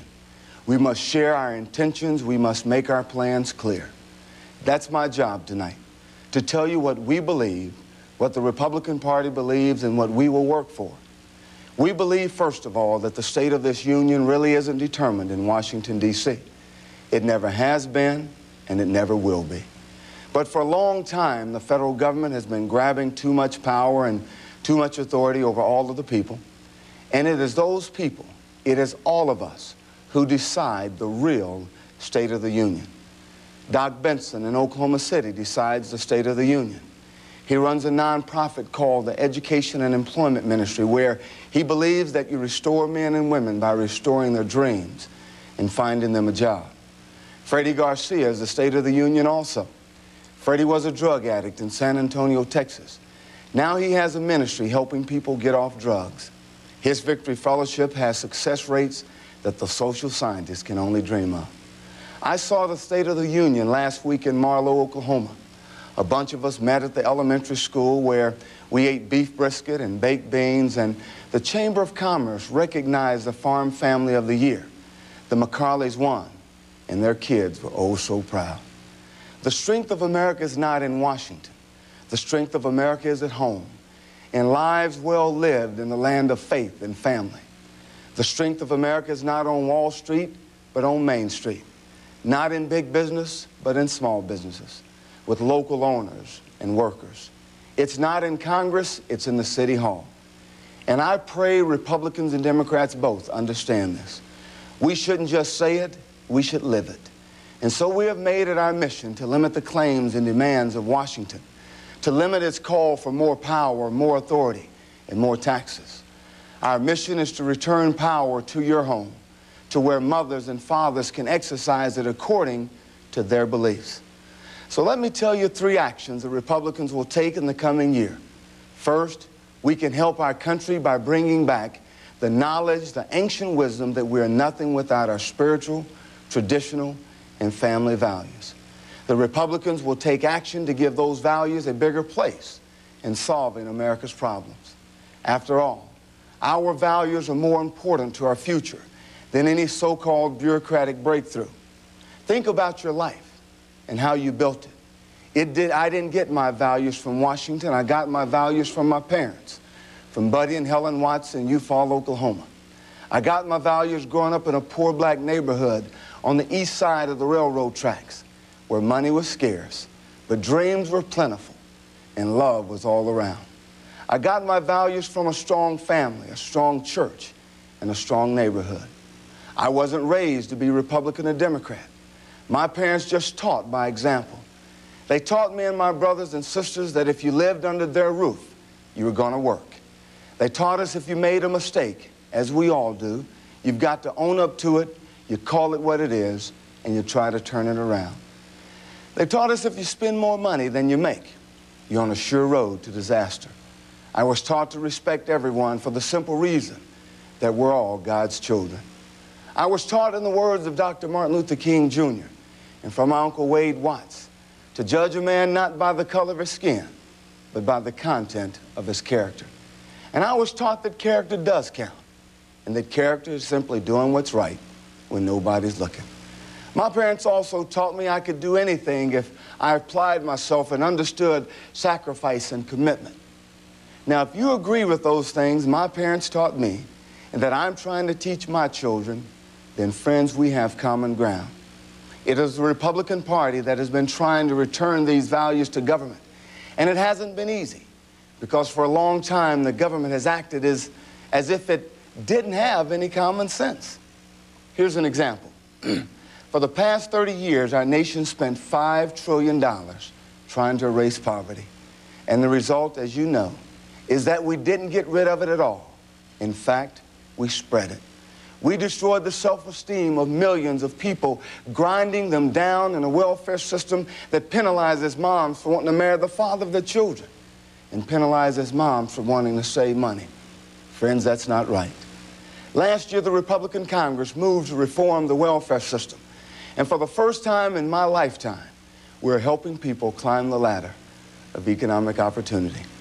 Let me tell you the next step. A number of my colleagues and I, my Republican colleagues and I, are working on a package called the American Community Renewal Act. It seeks to return government to the side of the institutions that hold communities together. Faith, family, hard work, strong neighborhoods. This will help rebuild low-income communities through their own moral renewal and giving them economic opportunity. It also recognizes that faith-based institutions contribute to the healing of our nation's problems. So our first priority is to bring values back and give them pride of place in our moral and economic renewal. And in the next few weeks, we will be visiting a number of communities to highlight the accomplishments of active faith-based organizations. The second thing Republicans will do is face a problem that demands immediate attention. We must get our government's financial affairs in order. The biggest step in that direction is an amendment to the U.S. Constitution that demands that the federal government balance its books. We are more than $5 trillion in debt. This year, we will spend $330 billion on interest payments alone on the national debt. And you know what? Not one dime of that $330 billion will go to strengthen Medicare and Medicaid. Not one dime of it will go to find a cure for cancer or fight drugs and crime. And worse yet, not one dime will go toward learning, making the classrooms the centerpiece of our education. Over $5 trillion worth of national debt is more than financially irresponsible. Friends, it's immoral, because someone is going to have to pay the piper. And you know what it's going to be? It's going to be our kids and our grandkids. The American family is already overtaxed. Right now, the average family spends about half of every dollar they earn in some type of government tax or government fee. Consider a 5-year-old child today. If things continue as they are, by the time they're 25, they'll pay about 84 cents of every dollar they make in some government tax or government fee. Friends, that's more than a shame. It's a scandal. The balanced budget amendment will force the government to change its ways permanently. No longer will a president or a Congress be able to spend money we don't have on benefits our children will never see. In a few weeks, we will vote on that amendment. Republicans can't pass it on our own. It takes a 2/3 majority. So we need Democrat votes, and we need your help. We need you to write or call your representative and senators and tell them to pass the balanced budget amendment now. And here's the good news. A balanced budget will lower your house payment, lower your car payment, lower your student loan payments. The savings could be as much as $1,500 a year. Well, to some up here in Washington, $1,500 may not be much. However, it's a new washer and dryer, it's a home computer, or money toward a much-needed second car for a hard-working family. And by the way, don't believe all those dire warnings about the amendment wrecking Social Security. That's just not true. I encourage all of us in Congress, Republicans and Democrats, to appeal to people's intelligence and not to their fears. President Clinton was right on target tonight. He said people want bipartisanship. I believe they do. But they want the kind of bipartisanship that results in progress. They don't want phony compromise. They don't want the kind of weak, back-scratching, go-along to get along bipartisanship that allows lawmakers to feel good but gets bad results. There are some striking examples of cooperation this past year. When Republicans led the effort to reform welfare, President Clinton opposed it at first, but eventually, after we passed it, he bowed to the will of the people and signed it. We applaud the President's embrace of reform. And Mr. President, from the bottom of my heart, we are pleased to continue this bipartisan effort. And there was a promise of bipartisanship tonight when the President signaled his interest in tax relief. Working Americans need real tax relief, not just targeted tax cuts to help one group at the expense of another. We all pay too much in taxes. I hope the President shares this belief with us and works with us to bring desperately needed tax relief to America's working families. And we must work together Democrats and Republicans, to win the twin wars against drugs and ignorance. The war on drugs can and will be won in large measure by making sure that every child in America can walk to school safely, sit in a classroom where the teacher can really help them learn. Third and finally, I want to say a few words about the Republican vision of how we can continue to make this one nation under God, indivisible, with liberty and justice for all. You know, I'm just old enough to remember the Jim Crow brand of discrimination. I've seen issues of race hurt human beings and hurt our entire nation. Too often when we talk about racial healing, we make the old assumption that government can heal the racial divide. In my lifetime, there have been some great and good laws that took some evil and ignorant laws off the books. So legislation has its place.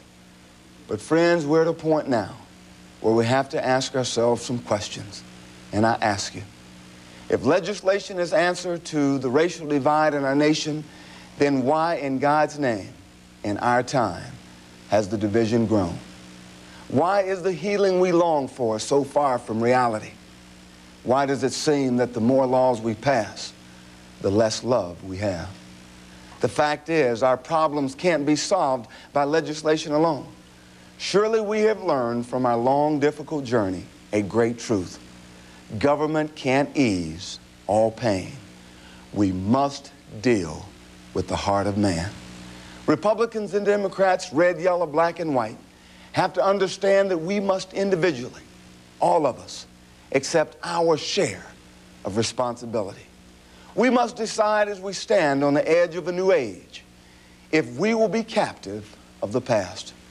America must be a place where all of us, red, yellow, brown, black, and white, in some way feel a part of the American dream.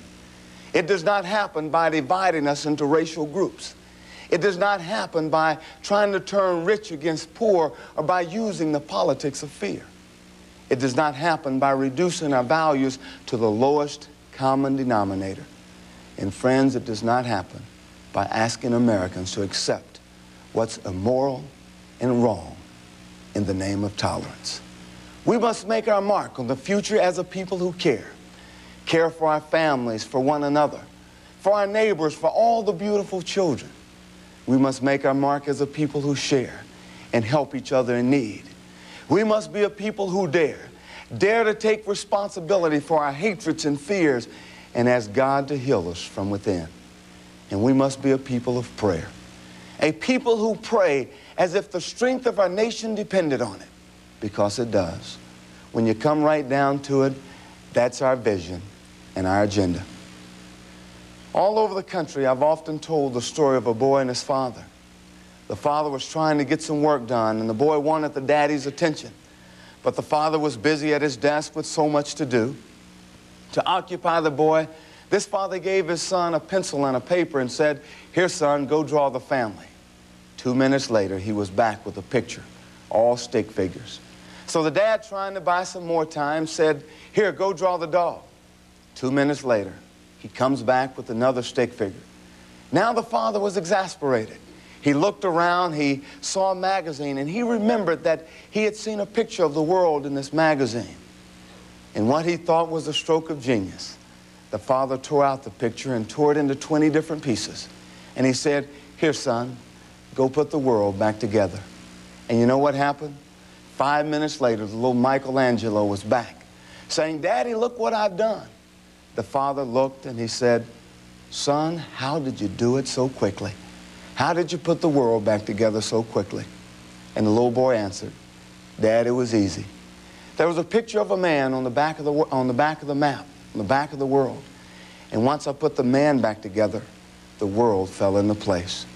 And friends, this is our agenda, to put our men and women back together, to put ourselves back together, and in that way, get our country back together.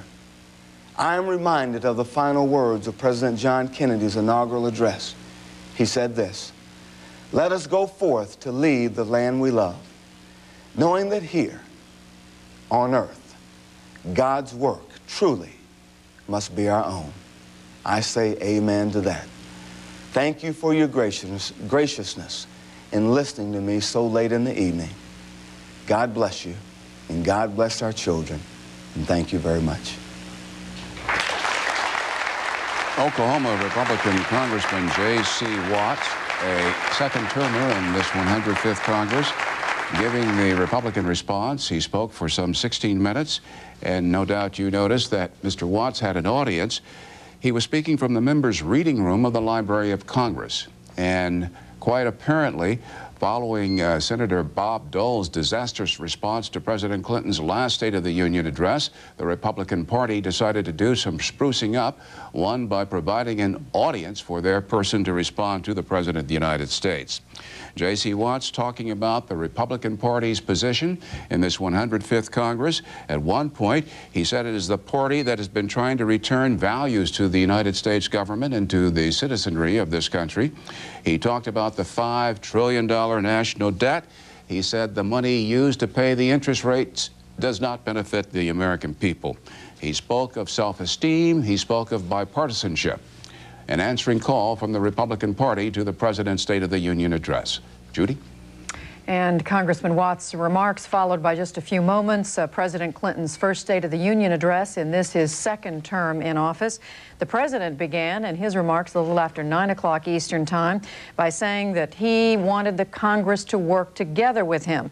He said the American people elected us to be partners, not partisans. He said they put us all here in the same boat. They gave us all oars, and they told us to row. Here's the direction I think we should take. From there, he began to talk about the unfinished business, balancing the budget by the year 2002, although he said he's against a constitutional amendment to balance the budget. He talked about the stress he places on campaign finance reform and challenged the Congress to pass campaign finance reform legislation by July the 4th of this year.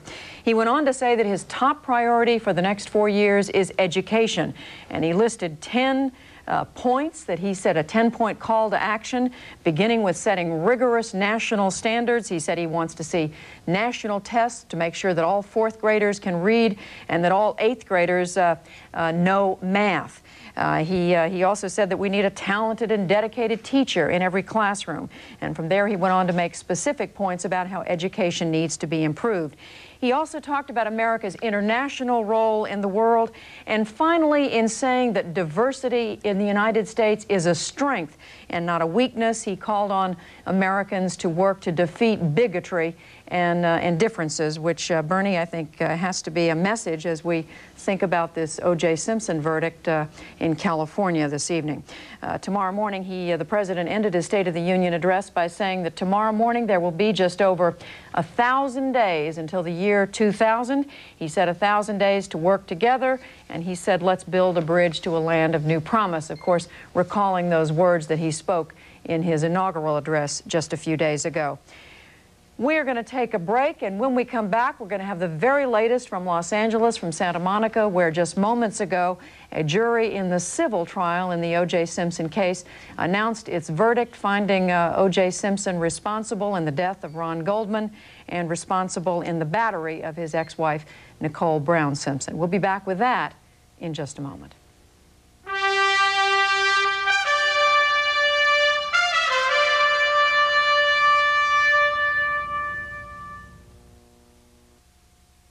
CNN's coverage of the State of the Union address is brought to you by Merrill Lynch. For our clients, the difference is planning. The difference is Merrill Lynch.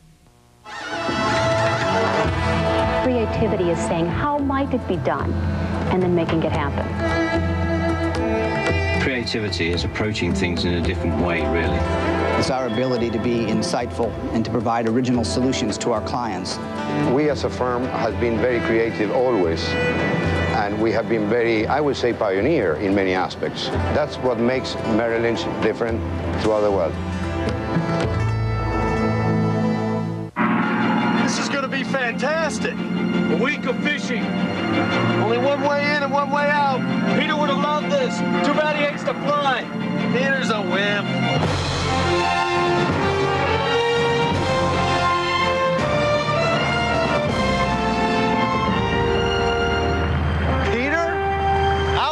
Flight movie. The new Ford Expedition, the only way to get there. Introducing a new kind of Fixodent. A Fixodent with no artificial flavors or colors. Introducing new Fixodent Free. It's got the strongest, longest hold of any free adhesive with no artificial flavors or colors. Fixodent and forget it with new Fixodent Free. 10,000 feet over Washington, a new countdown has begun in a deadly game with America's survival at stake. Medusa's Child, from John J. Nance, best-selling author of Pandora's Clock. Medusa's Child. You are the target. Before introduction, a Moen faucet is tested at least 500,000 times against leaks and drips. So it's hard to find a more reliable faucet, no matter how you look at it. Moen. Buy it for looks. Buy it for life.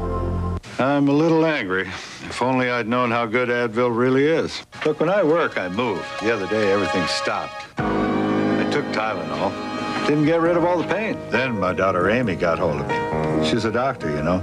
She was upset I wasn't using Advil. She said 2 Advil handle tough pain better than any 2 extra-strength Tylenol. I know about Advil now, and I know it just works better. And for a cold, try Advil Cold and Sinus. It's tough on colds like Advil is on pain. Tonight on a special CNN's Burden of Proof. After a parade of witnesses, mounds of evidence, and 3 days of deliberation, the verdict is in. We'll talk about what was decided and why. Tonight, 11:30 p.m. Eastern on CNN.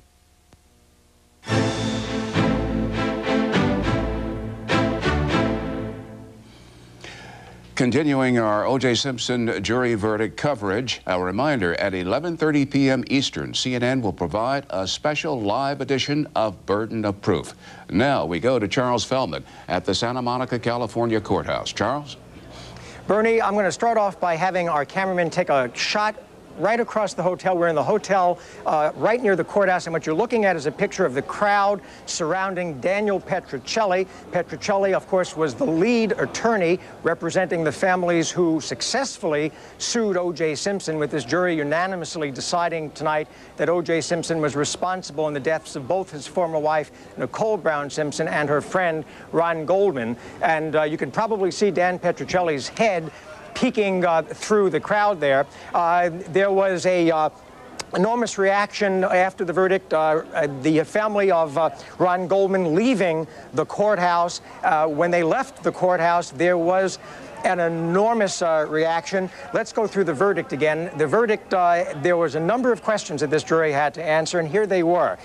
First, do you find by the preponderance of the evidence that defendant Simpson willfully and wrongfully caused the death of Ronald Goldman? The answer, they said, was yes. Question number 2, did you find that by the preponderance of the evidence that defendant Simpson committed battery against Ronald Goldman? Again, the answer was yes. Question 3, do you find by clear and convincing evidence that defendant Simpson committed oppression in the conduct upon which you base your finding of liability for battery against Ronald Goldman? Unanimously, again, this jury answered yes. Question 4, do you find by clear and convincing evidence that defendant Simpson committed malice in the conduct upon which you base your finding of liability for battery against Ronald Goldman? Again, the jury answered yes. Now they moved on to the question of Nicole Brown Simpson. Here, a little different question was asked, because it was her estate that brought suit. In California, estates are not allowed to sue for wrongful death. So the jury was asked,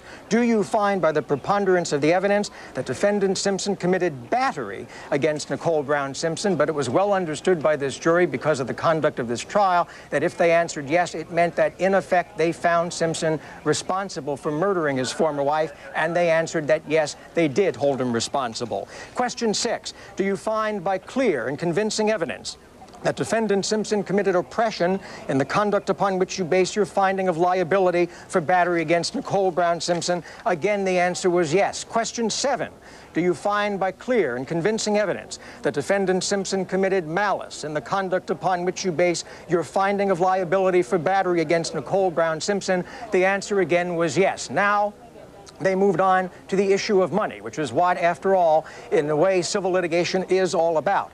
And here is the surprise in many ways of the evening. The jury said, we award damages against defendant Simpson and in favor of plaintiffs Goldman and Rufo, those are the families of Ronald Goldman, in the aggregate as follows: $8.5 million. That's compensatory damages. There will now be another phase of this trial for punitive damages. Bernie. Thank you, Charles Feldman. Across the street from the Santa Monica courthouse, inside that courthouse as things were unfolding, Jim Murray. Jim? Bernie, as you just saw with Charles' report, the swell of emotion outside, the crowds gathering inside. Emotions were rather intense. I was seated about 5 feet away from the families of Ronald Goldman and Nicole Brown Simpson. And upon the first verdict being read, there was an outburst coming from Denise Brown. The judge admonished all of those reacting that they would be escorted out of the court. Everything was quiet after that, but what we did see was Patty Goldman, Fred Goldman, embracing. She was clutching his arm. She was crying, as were most of the other members of the family. Judita sat stoically, staring straight ahead, shaking slightly, tears running down her face. Louis Brown, for the first time in some months, actually sat and smiled. Denise Brown was crying, as were all the members of the family. The Goldman family, we are seeing, I understand, leaving the courthouse right now.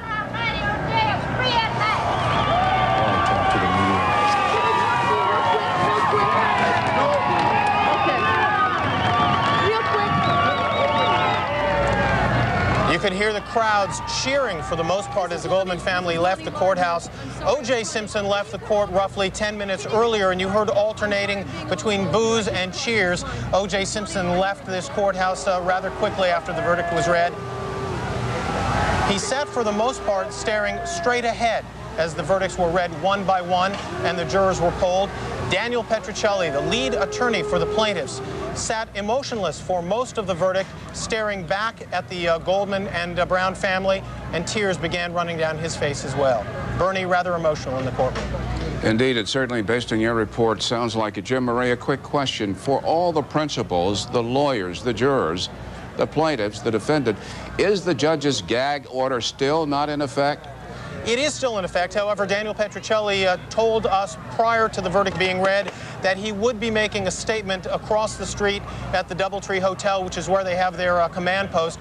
And we did ask him how could he do so with a gag order. He said he is mindful of the gag order, but he will be making a statement. However, naturally, the jurors have been admonished. They are not to watch the media, make any statements, or talk with anybody. And she will be here at about 6:45, we're told. She's coming with a police escort. Most of the attorneys in this case are here. They are over at the courthouse. As we understand it, Lou Brown and Judita Brown are en route as well.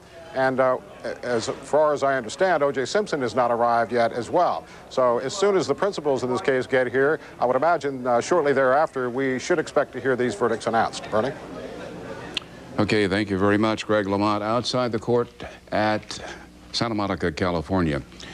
In the end, it may not be what the politicians or the pundits think about the State of the Union, but how ordinary citizens view it. We're looking at applause from the gallery now as they await the entry of the president. First Lady Hillary Rodham Clinton is there, and some of the so-called real Americans with personal stories that the president will allude to tonight. We are awaiting, of course, the House doorkeeper, Wilson Livingood, who will announce, Mr. Speaker, the Supreme Court of the United States. How's that for timing? Well, more dignitaries coming into the chamber, including the diplomatic corps. And then the doorkeeper, of course, will announce, he's the Sergeant at Arms, Wilson Livingood will say, Mr. Speaker, the President of the United States. The President comes in to thunderous applause and cheering, namely from the Democrats, of course, in this Republican-controlled House. He will go up to the rostrum, and of course, he'll be greeted by the members there, House Speaker Newt Gingrich, and the Vice President of the United States. And then, of course, he will be formally announced. And then there'll be a second round of applause, Judy. And then once that dies down, the president will launch into what he worked on very feverishly today, writing in personal longhand much of this speech. That's right, Bernie. There's so much tradition that goes along. Let's listen to this. Cabinet. So we've heard the Supreme Court introduced, and I didn't count 9 of them. At least one seems to be staying away. Now here come the members of the president's cabinet, and these are, some of them are familiar faces, some of them are new faces, and we can see in the front there Madeleine Albright, who's been in the news today because of new revelations about her family which was in Czechoslovakia at the time of World War II and just before then, and new disclosures that her family was in fact Jewish. She knows herself to have been raised as a Catholic and later converted to the Episcopalian faith, but just in the last day or so, news of her religious background. That's the Attorney General Janet Reno, the Treasury Secretary Bob Rubin. We are told that the President, Bernie, is standing right outside the door. Yes, and as you noted a short while ago to me off camera, Judy, these States of the Union addresses never start on time, and tonight is no exception. We're going to hear the House Sergeant-at-Arms Wilson Livingood make that announcement, and to get what he wants, both sides talking bipartisanship, Judy. And he's new in that position. A year ago this time, it was then Senator Bob Dole who went on to, of course, challenge the president and lose, and in the process stepped down from his seat in the Senate and stepped down from his position as majority leader. Trent Lott is telling reporters today that he'd like to get to work with the president as soon as possible on his plan of action. He doesn't want to waste time. He was hoping they could meet tomorrow. That's apparently not going to work. They hope to get together within the next week or so. Candy Crowley is on the Hill, as is our Bob Franken. And here in the studio, our political analyst, Bill Schneider. Bill has been talking to Americans out there in this great land about what's on their minds. Well, Bernie, we did speak to a group of Americans in a roundtable in West Virginia, and they said what they're looking for from President Clinton's speech is, in one word, leadership. They say that's a quality they haven't seen enough of in this president. What in many ways they're looking for is a challenge, and the president says he's going to challenge Americans in tonight's speech. What he has not quite ever asked Americans for is what I would call hard choices. He's playing to history now, but he's got a problem. Our discussants in West Virginia indicated there really is no great crisis in the country. Great crises produce great presidents, like the Civil War produced Abraham Lincoln. The Depression and the World War II produced Franklin Roosevelt. Great presidents have to challenge Americans to make hard choices. Those kinds of choices are going to be needed to reform Social Security and Medicare, to balance the budget, to play a world leadership role. We didn't hear too much about hard choices in the inaugural address. A number of our discussants said they didn't hear that. We'll see if we hear that tonight in the State of the Union speech. Candy Crowley, the president working one side of that aisle, Trent Lott, the Senate Majority Leader, the other, each appealing to his constituency. What a picture. Absolutely. I was thinking, watching them both go down, that the fact of the matter is tomorrow they begin the first battle, which is over the balanced budget amendment to the Constitution. That is the Republicans' top priority. The White House, using the backbone of Secretary Rubin, has said they don't want that to pass. So all of this bipartisanship talk that we've been hearing about will actually be put into practice tomorrow. We'll see if they can practice what they preach. Tonight, of course, is one of those ceremonial times when I think you'll see applause from both sides of the aisle. This is obviously recognition of the President of the United States. Members of Congress, I have the high privilege and the distinct honor of presenting to you the President of the United States.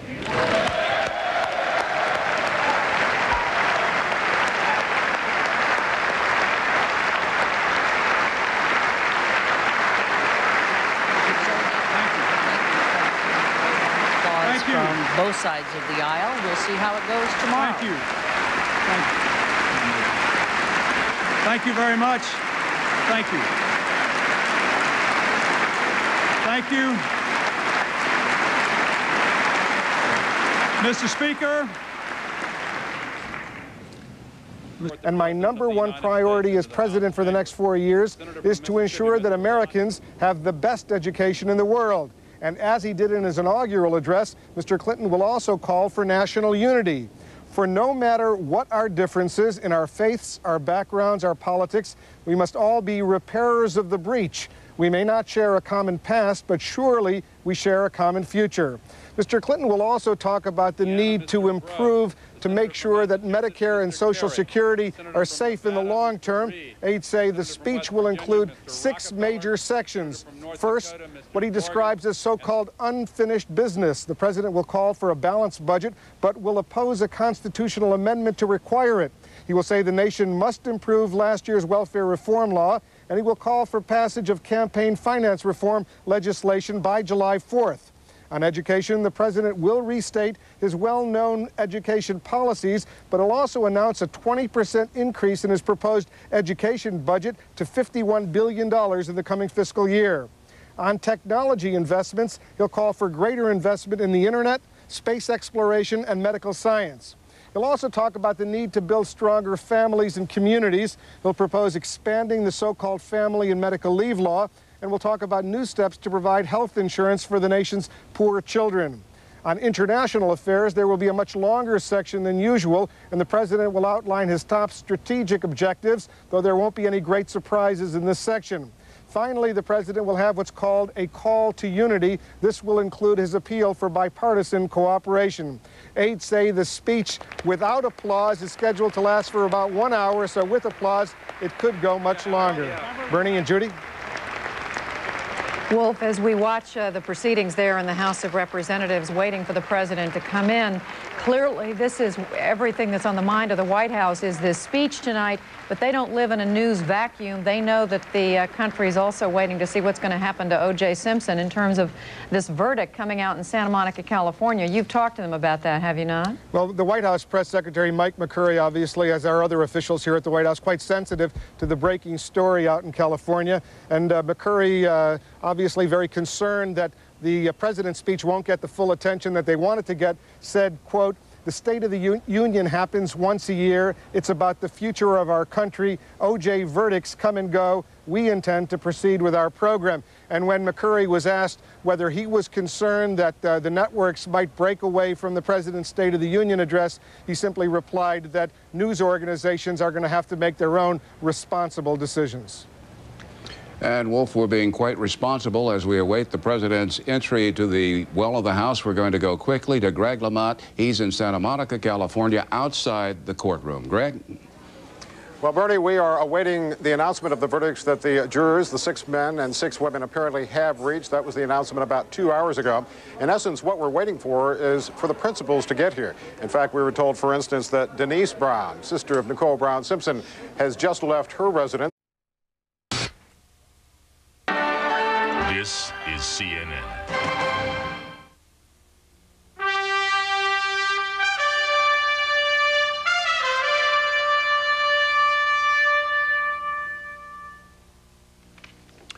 President Bill Clinton lays out his agenda in Washington. I'm Bernard Shaw. And I'm Judy Woodruff. Welcome to CNN's coverage of the President's State of the Union address. In just a matter of moments, the President will go before a joint session of Congress to present his view of the country's status and the direction he wants to take it this year. Before we go to our White House correspondent, we should tell you that we are expecting a verdict in the O.J. Simpson trial. And if there is a verdict during our coverage of the President's address, we will show you a graphic headline announcing the outcome of that verdict from the jury. And while the president is speaking to the nation for live coverage of the O.J. Simpson verdict in toto, please turn to CNN Headline News. Bernie, this is one of those extraordinary times when we've got a big story breaking here in Washington with the president's address, but another big story on the other side of the country. Exactly. Wolf Blitzer is at the White House as we await the beginning of the president's address. Wolf? Bernie, education, education, education. We're going to be hearing a lot about it tonight from the president. It was a winning issue for him during the campaign, and polls show it's the top concern of the American public right now. So the president will say that improving the nation's education system will be his top priority in his second term. This is Candy Crowley on Capitol Hill. The president says he wants tax cuts. Republicans say they want them too. Republicans say they want a balanced budget. The president says he wants one too. The difference is in the details, none of which you'll hear very much about tonight. Instead, think of this evening as a curtain raiser. Act 1, Scene 1 in a political and legislative drama with months to run. This is Bob Franken in the Statuary Hall at the Capitol. The open anti-Clinton warfare that had raged in the Republican House of Representatives has been replaced by the ceasefire of bipartisanship, which is not to say that there isn't antagonism toward the president. It's just no longer flaming, it's simmering. So look tonight, Bernie, for polite disdain. And quickly back to 1600 Pennsylvania Avenue. Briefly, Wolf, give us a broader idea of what we can expect this president to unveil tonight. Bernie, the president is planning to make education. Newt Gingrich, the House Speaker, is now speaking. Maybe we should listen to the House Speaker. The gentleman from Texas, Mr. Army. The gentleman from Texas, Mr. DeLay. The gentleman from Ohio, Mr. Boehner. The gentleman from California, Mr. Cox. The gentleman from Arkansas, Mr. Dickey. The gentleman from Arkansas, Mr. Hutchinson. The gentleman from Missouri, Mr. Gephardt. The gentleman from Michigan, Mr. Bonier. Newt Gingrich introducing members of Congress, the leadership. Meanwhile, President Clinton is planning tonight to urge the nation to work together to make American education, quote, like America itself, the envy of the world. In remarks prepared for delivery, he will say, quote, the greatest step of all, the high threshold to the future we must now cross. If you're just joining CNN's live coverage and you're wondering what about the O.J. Simpson verdict, it has yet to be reached. The defendant, Mr. Simpson, and the Browns, the parents of Nicole Brown Simpson, are making their way to the courthouse in Santa Monica, California. Once they're inside, of course, the proceedings will get underway. We will bring you a verdict, a graphic headline on CNN, and to continue following the coverage of the Simpson trial, we invite you to tune to CNN Headline News, while here on CNN, we carry the President's State of the Union address. We know that the verdict has been reached, and we're just going to wait for that to come. Bernie, as you were saying, they're waiting, we're told, at the Santa Monica courthouse for members of the family to arrive, for Nicole Brown Simpson's sister. Let's listen to the Sergeant-at-Arms Wilson Livingood. He's going to take center stage here in just a second. Although I have to say, Bernie, it looks pretty casual and pretty cozy out there on the floor of the House of Representatives while they're waiting for the president to come in. This White House wanted no distractions, and they are cringing, literally cringing at the thought that another news development is going to steal some of their ink and some of their time on the air.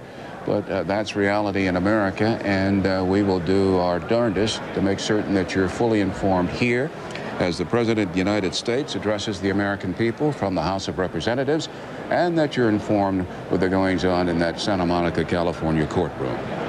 I was just talking to Mandy Grunwald, the former White House political advisor and campaign advisor, who said this is not good news to have this sort of breaking story, literally breaking story, just as the president makes one of the most important addresses of his time in office, because the White House, frankly, would like some undiluted attention paid to what Mr. Clinton has to say. He spent a lot of time working on this address. It does reflect his thinking, his hopes and dreams, you might even say, for the next 4 years, and to the extent that's diluted or covered up or covered over or not covered, that makes the White House, let's say it adds to the frustration at the White House. History. The defrocked presidential political advisor Dick Morris appeared earlier on CNN's Inside Politics and said the president is concerned about history. The Sergeant-at-Arms is coming into the center of your screen.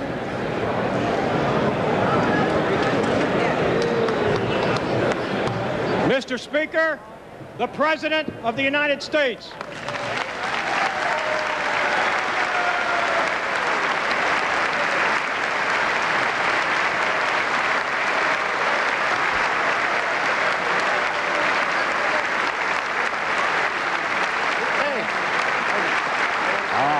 Picture, the Republican majority leader in the Senate, Trent Lott of Mississippi, right there to the president's left there, the man in the red tie. He's the man that the president has got to talk turkey to and